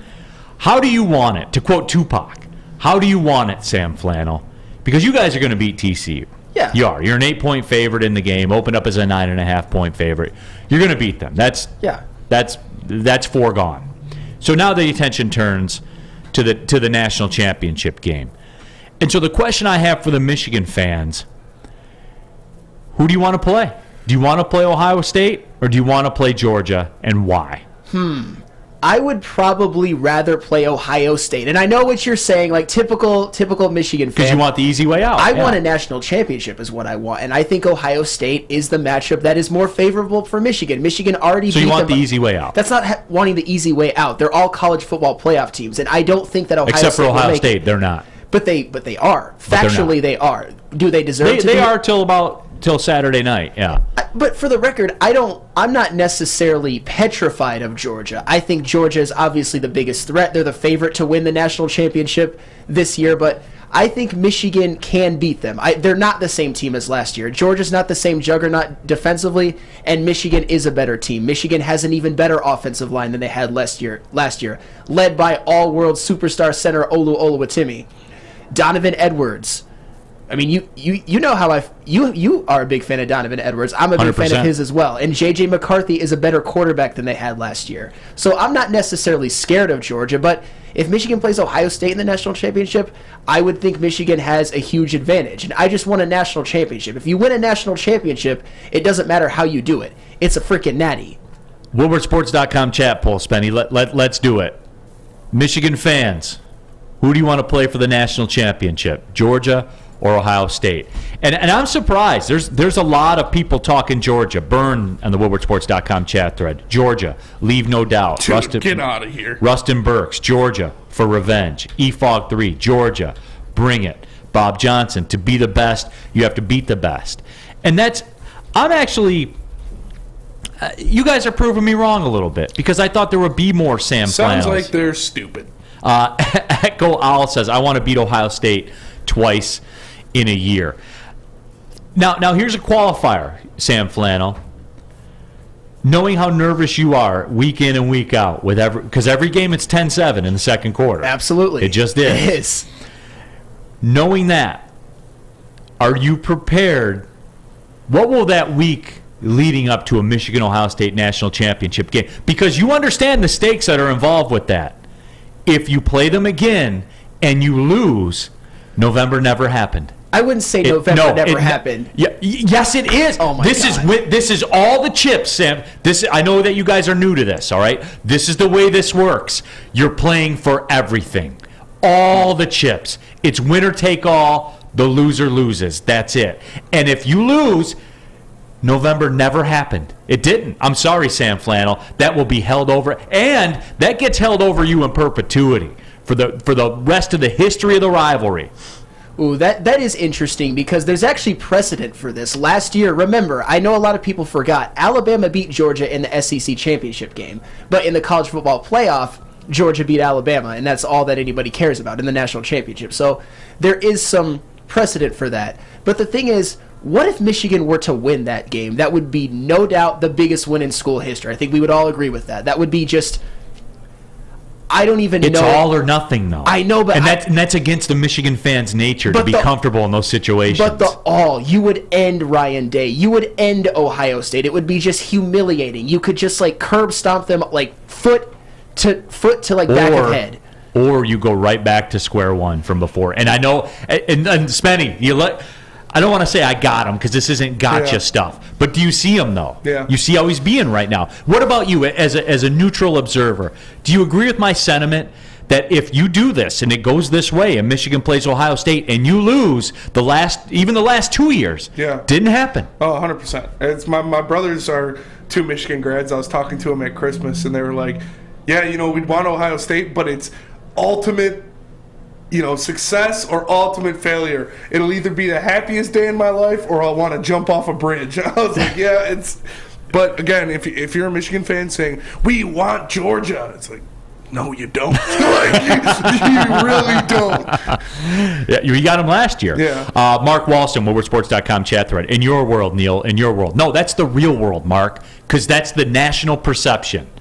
I got a lot of friends, obviously, that work in college sports because I work in college sports. Some in the SEC, some out west, some in the Midwest. That's the way it's perceived. And I know, and I'll save you the text. Oh, I don't care about how we're perceived. If you play Ohio State and you lose, you get mocked again. That's just the way that it goes, Sam Flannel. When it's winner take, and again, you are not familiar with how this works. With all the chips in the middle of the table, everything on the line, a season dictated. Because as you always say, when new information presents itself, things change. Yep. And when a national championship's on the line, things change. And would the fact that they beat them so bad the first time almost be held against Michigan, almost give them more pressure in that game? Because, as we all know, it was a manhood taking. It was a curb stomp at Columbus. Left no doubt. Beat the hell out of them. And real quick, Sam Flannel, he says, it happened. We went into LSU and whooped that trick. Or OSU. But it doesn't matter. What's the narrative of the season? If you guys play Ohio State in the national championship and lose, what's the narrative of the season? It was a failure. Yeah. I mean, God, you kind of did get me there. Welcome to big-time college football. And also, even it doesn't matter if you, per se, didn't deserve to be there, because I think we all agree that Ohio State, losing at home in that fashion to Michigan, you don't deserve to be there. But they are in. They are in, and if you're a team like Ohio State, they can save that season because it was a complete and utter disaster. Losing at home after having a whole year, everyone's like, oh, Ohio State's mad, Ohio State's angry, Ohio State's prepared for 364 days only to lay a complete egg. But they did get the gift of being in the college football playoff. And if they can get that revenge on Michigan in the national championship, I probably would want to jump off a bridge, as your brother said. And I'm not going to lie, I'm kind of speaking it into, the wheels are turning in real time. And now I'm a little... I don't think it's going to happen, but that would be a disaster. Cornelius T, WoodwardSports.com chat thread. Neal is not wrong at all. And Cornelius, I don't think I'm wrong here. Because this is a shift in fundamentals from the way Michigan fans have thought for the last 25 years, whatever the number is. This is how it is now. You either win it all or it's a disappointment. It is. And Michigan is starting to swim in those waters. They weren't in those waters for many, many years, and now, coming off of a college football playoff appearance, which they got curb stomped, now this is the time to take the next step, to actually beat TCU, obviously a team that they should beat, and then go up against whoever they're going to go up against in the national championship and win that game. Or in the case of going against Georgia, that would be tougher. At least give a good fight and win that game. But Ohio State, that would be... Because I think at that point Ohio State would be playing with house money. Michigan would have like a 10,000-pound boulder on their back. Can they play under that kind of pressure? They haven't really had to, so that would be kind of a test. WoodwardSports.com chat thread, Cody Engel. It wouldn't be the biggest win in school history because Ohio State is trash. How would it not be the biggest win in school history? Be for beating Ohio State for the national championship. And as Neal loves to say, Michigan hasn't had a lot of those. If we're just speaking especially factually, since face masks were put on helmets, and that's very, very true. Those Tom Harmon days, I have great times. Fielding Yost as the head coach in 1901, 1902. But that's the point. It's a national championship against Ohio State. Do you realize how recently Ohio State has just owned Michigan? And it's like Michigan fans. You feel that thing in the back of your head there? That's pride messing with you. Like, I understand we want to beat the best. We want to beat the best. We want Georgia. No, you don't. If I was a Michigan fan and you're telling me I either have to play Georgia or Ohio State to win a national championship, I'm taking Ohio State 10 times out of 10. We want to be the best and be there. Would you rather lose to the best or win a national championship against a team you already whooped this year? Like, It does make sense. Derek on the WoodwardSports.com chat thread. Neal is correct like always. Oh, thank you, Derek. I appreciate that. I'll give you my thoughts on it after you guys tell them about Alta. I will, because Alta, you know what matters. It's uptime. It's all about uptime at Alta, and Alta can help you out. Alta Equipment has everything you need to get the job done. Have a big project coming up? Alta Rent has you covered. Call them today at 844-GO-TO-ALTA. That's 844-GO-TO-ALTA. It's Alta Equipment, where uptime matters. At work and at home, we're there with smarter security solutions. Featuring complete automation with customized alerts and more. For over 90 years, we've been the company that's been counted on to protect what matters most, all with personalized service and care. Right now, for a limited time, receive a free video device plus free installation with a new home system. Guardian Alarm. We protect Michigan. As chilly weather approaches, Big Boy's got the perfect comfort meals for you. Try our hearty classic meatloaf or our creamy Cajun chicken Alfredo. These will be sure to leave you craving for more. How about breakfast? Our stuffed potato pancakes are back with our lumberjack, blockbuster, and Santa Fe Garden. These potato pancakes will definitely fill you up. Whether it's for breakfast, lunch, or dinner, come stock up on the perfect comfort meal today. We'll see you soon at Big Boy. We aren't quite sure if they consume more beer or sports. Either way, the heavyweights are here. Live on Woodward Sports, daily 5 to 7 p.m. The Foaling Warehouse in Hamtramck is the home of the original football bowling pin game called Foaling. Multiple different ways you can play. They've got $12 open unlimited play or private lane reservation for $120. If you get thirsty, they got a $2 mystery beer vending machine and multiple fully loaded bars for you to choose from. So make sure you go check them out in Hamtramck or visit them online at foalingwarehouse.com. Coming down the stretch here, Big D Energy, Woodward Sports Network. Neal Ruhl running solo, but I'm not. I have my offensive line in front of me. Spencer, Raxter, Sam, Flannel, happy to have you all with us. Appreciate you guys tapping into the show. DMAC was a late-minute scratch due to illness, so hope DMAC is feeling better. Hopefully he can be back with us tomorrow. If not, we will certainly press on.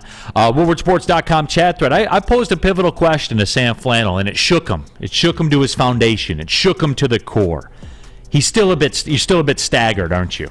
I wasn't expecting that one. I gave you credit in the break. That was a damn good question. That it did have me a little bit shook. It had me thinking of things in real time. And that's the best kind of questions, the ones that make you think. WoodwardSports.com chat thread. Cody Engel, watch the national championship be Ohio State versus TCU. Talk about worst situation possible for everyone involved. Would you be rooting for TCU at that point, Sam Flannel? You have to be, right? Of course. I don't want to see Ohio State get a national championship. Yeah. Originally, my snap reaction to that message there was I think I would Amazon Prime it and tap out. Yeah. But I would want to see TCU do it so I could, further fuel the TCU is Michigan that would be the worst discussion thing for all. Not only Michigan football fans, but viewers for the networks. They would lose so much money. Yikes. I wonder if the game's close. I wonder which way the penalty flag will go. Yeah, it'd probably be. I don't know. Huh. That'll be weird to see because that never happens. You know what I'm saying? It's not like that. We had the question on the poll: who do Michigan fans want to play for the national title? Ohio State or Georgia? I missed it. I saw you pulled it down. What were the numbers on that one? 73% Georgia. 73% Georgia, which I'm surprised because I really thought that people were going to prefer the easy way out. If they're smart, they would. I get it. I get it. You want to beat the best and you want to play the best, but come on now. What's more important, looking cool or winning a national championship? WoodwardSports.com chat thread. Steve Lehman. Neal, you're never alone when you have all of us. Hey, I leaned on you guys today, and you guys answered the bell from a programming perspective. Here's the deal for me, Spenmo, and I'm going to fly in Spenmo's face right here. And this is, again, you guys know how I feel about Michigan. I'm not a Michigan hater. I just speak factually about Michigan. And I think you want Georgia. And here's why. Because you extinguish all the ghost. You do. You extinguish all the ghost. You go into Ohio State and you win. You play Georgia in the national championship, that whole SEC narrative, the SEC speed, all of it. There's nowhere for anybody to go because you did it.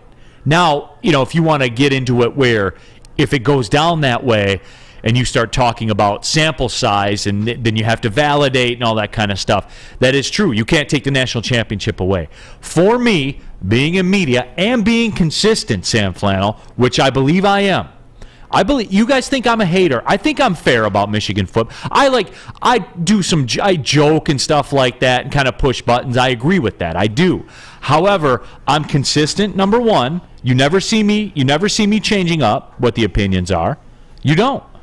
And number two, for me as a media person, you need to put this whole SEC thing to rest. And here's the crux of my argument. Ohio State, right? Getting cooked by 23 at home, ending up in the college football playoff is laughable to me because this is a historically bad year for the Big Ten. It could be argued they're one of the worst, if not the worst, Power 5 conference this year. Oh, yeah. Top to bottom. Top to bottom, for sure. Top to bottom, you could argue that. Because the West is just a disaster. There's two good teams. And that's it. And there are the rest. And we don't know what Penn State is, right? Like they won at Auburn, which is cool, but Auburn fired their coach, so that goes to tell you the kind of year that they're having. We don't know about Penn State. With all that being said, that's the other laughable thing to me about Ohio State being in this thing. Because based on what? Ohio State did not deserve it. Right. They didn't beat anybody. Their best win was Notre Dame. Their most important game of the year, they got blown out at home. We talked about Alabama. Their two losses were on the road to two top 5 teams, and they lost by a combined 4 points. Alabama should have been in over Ohio State.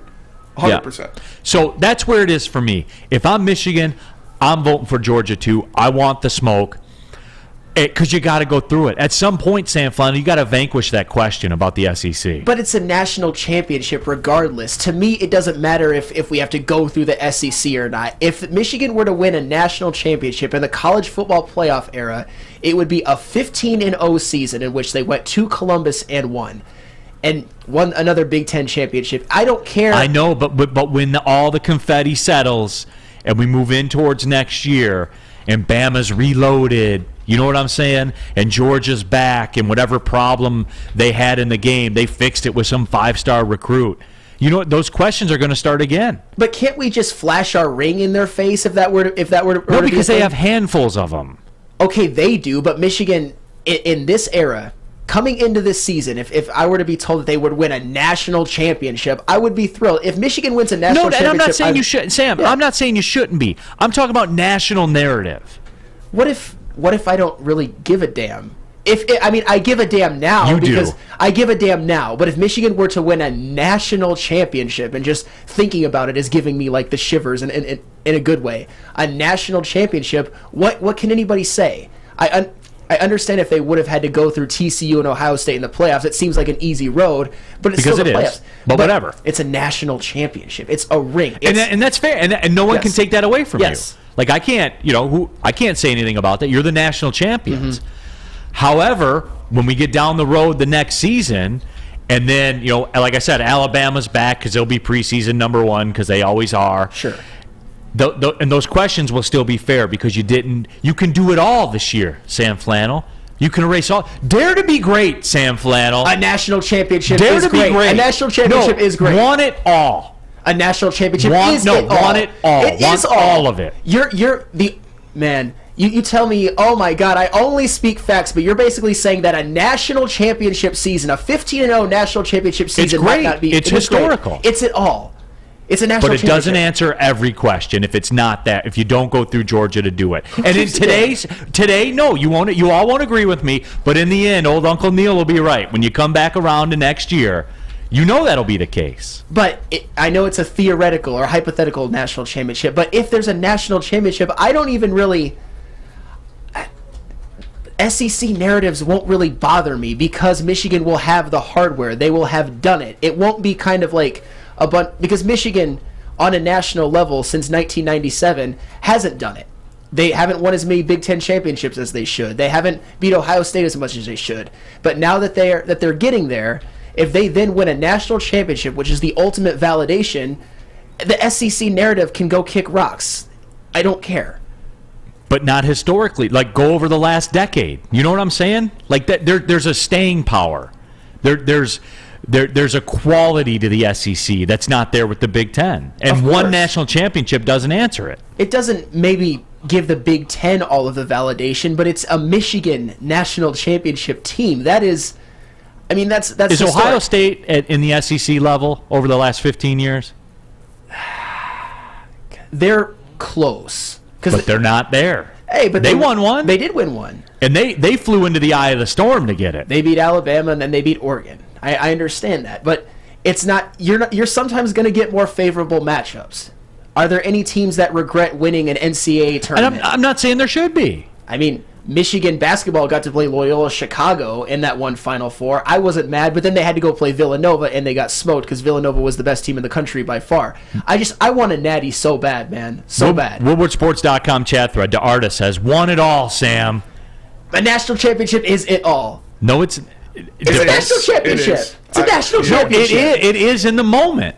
But I'm talking about like the SEC Big Ten debate we have. What's it based on? It's based on the fact that the SEC is king, and they have been king for many, many years. And why are they king? Because they win national championships. Chips. They rack them. Multiple teams rack up chips. Yeah. Like LSU, Georgia. Well, Georgia has one now, but Alabama have And chips. I'm sorry, you got like you do that and you don't go through Georgia, those questions still get asked next year. They do. That's the nature of being great. And you know what? It always comes into question. Guys like J.J. McCarthy, Donovan Edwards, Will Johnson, they can just flash that ring. I got the ring. Nobody else does in the nation that year, and that's all that I care about. That's it.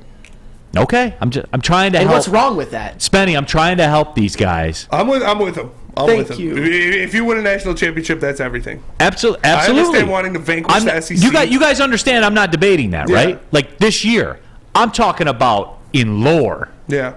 You know what I'm saying? I understand wanting to vanquish the SEC, but I don't think one championship against an SEC opponent will do much more in lore to do that. The SEC still has the ridiculous amount of college football championships that they have with multiple different schools doing it. So if I'm a Michigan fan, I don't care who it's against. If you win a national championship, you're the best team in college football, period. Well, and it's Michigan. A Michigan national championship team, that is the ultimate lore. Because we all know how much the media loves Michigan. So that's why you want the easy way out. That's not what I would want the easy way out. At least, hey, Spenmo, I'll give you credit because you're just out front with it, man. Well, I mean, if there's a chance for me to play a team that I beat by 20-plus points in their house for a national championship, I'm taking that 10 times out of 10 compared to the team that thumped me last year in the playoff. Like, it's just basic sense. Yeah, I love it, though, Spenmo. I do love it. Yeah. Sports Marketing Agency, they help spread awareness about mental health and substance abuse. Their new podcast is called This Is the S Word. It helps fight the stigma about seeking help. If you are struggling, go to thesportsma.com. If someone you know is struggling, go to thesportsma.com. Sports Marketing Agency, they're here to help.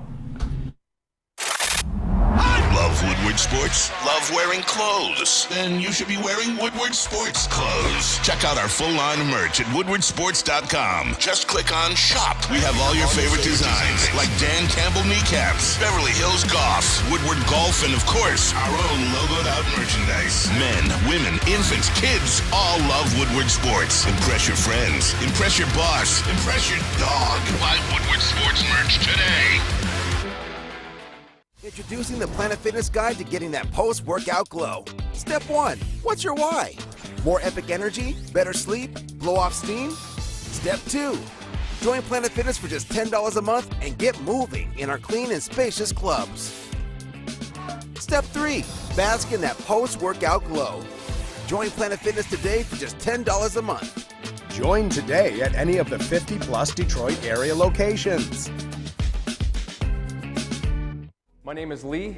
I've lost 35 pounds on the Custom Health Center program. So the three biggest benefits that I've gotten from this program has been I'm not snoring anymore, I have a lot of energy, it's great, and oh, by the way, look at this. No, I'm just kidding.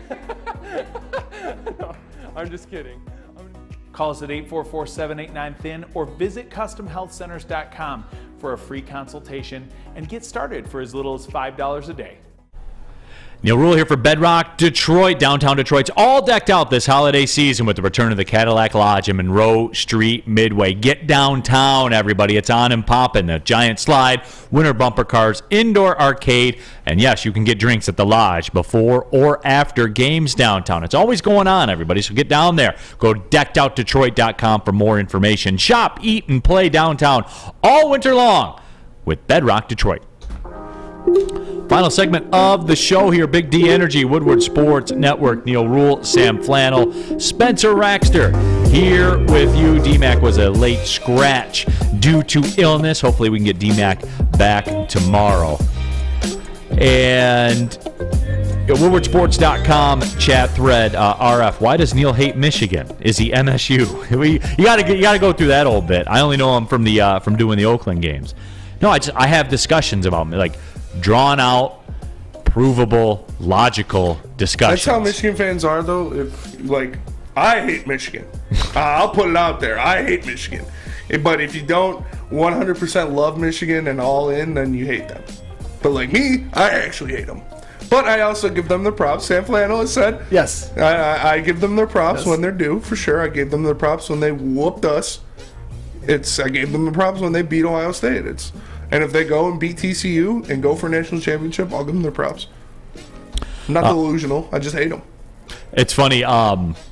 We all have like text threads that we're on with our friends and stuff like that. Speaking of Oakland, some of the guys, you go through the course of a college basketball season, especially Oakland. We have to play bye games. We spend a lot of time on the road, as you guys know. So you live with people more or less. Like in the month of November, I see these people more than I see my family. And the text thread, somebody just sent one over, said this sounds like something that we would be discussing at an Olive Garden table, which is true.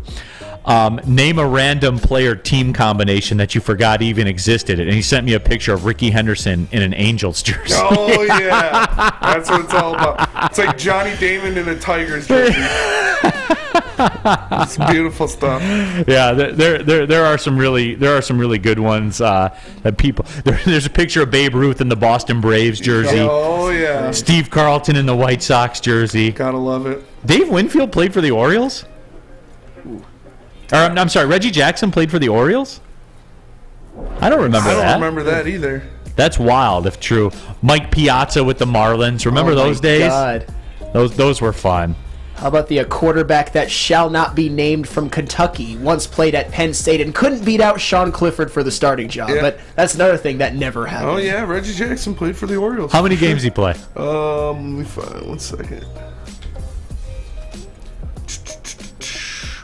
Flacco Waka. He played 1 season.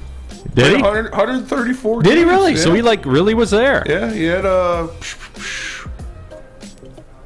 where's his home run? 27 home runs. So he was good. Yeah, 91 RBIs. That's on me then. It was in 76. I was between the Yankees and the Athletics. He played for the Orioles for 1 year. He played in 76? 76. Damn, I had no idea. I thought he went straight from Oakland to New York. No, he had a stop in Baltimore for 1 year. Wow. Okay. That's weird. Cool. WoodwardSports.com chat thread. Flacco Waka says Rodman in a Mavs jersey. Oh my God. Let's go Red Wings party. Tracy McGrady with the Pistons. Yeah, Tracy McGrady with the Pistons. Allen Iverson with the Pistons. Chris Webber with the Pistons. Nick Tomasek says Javi Baez in a Tigers jersey. Oh, rip.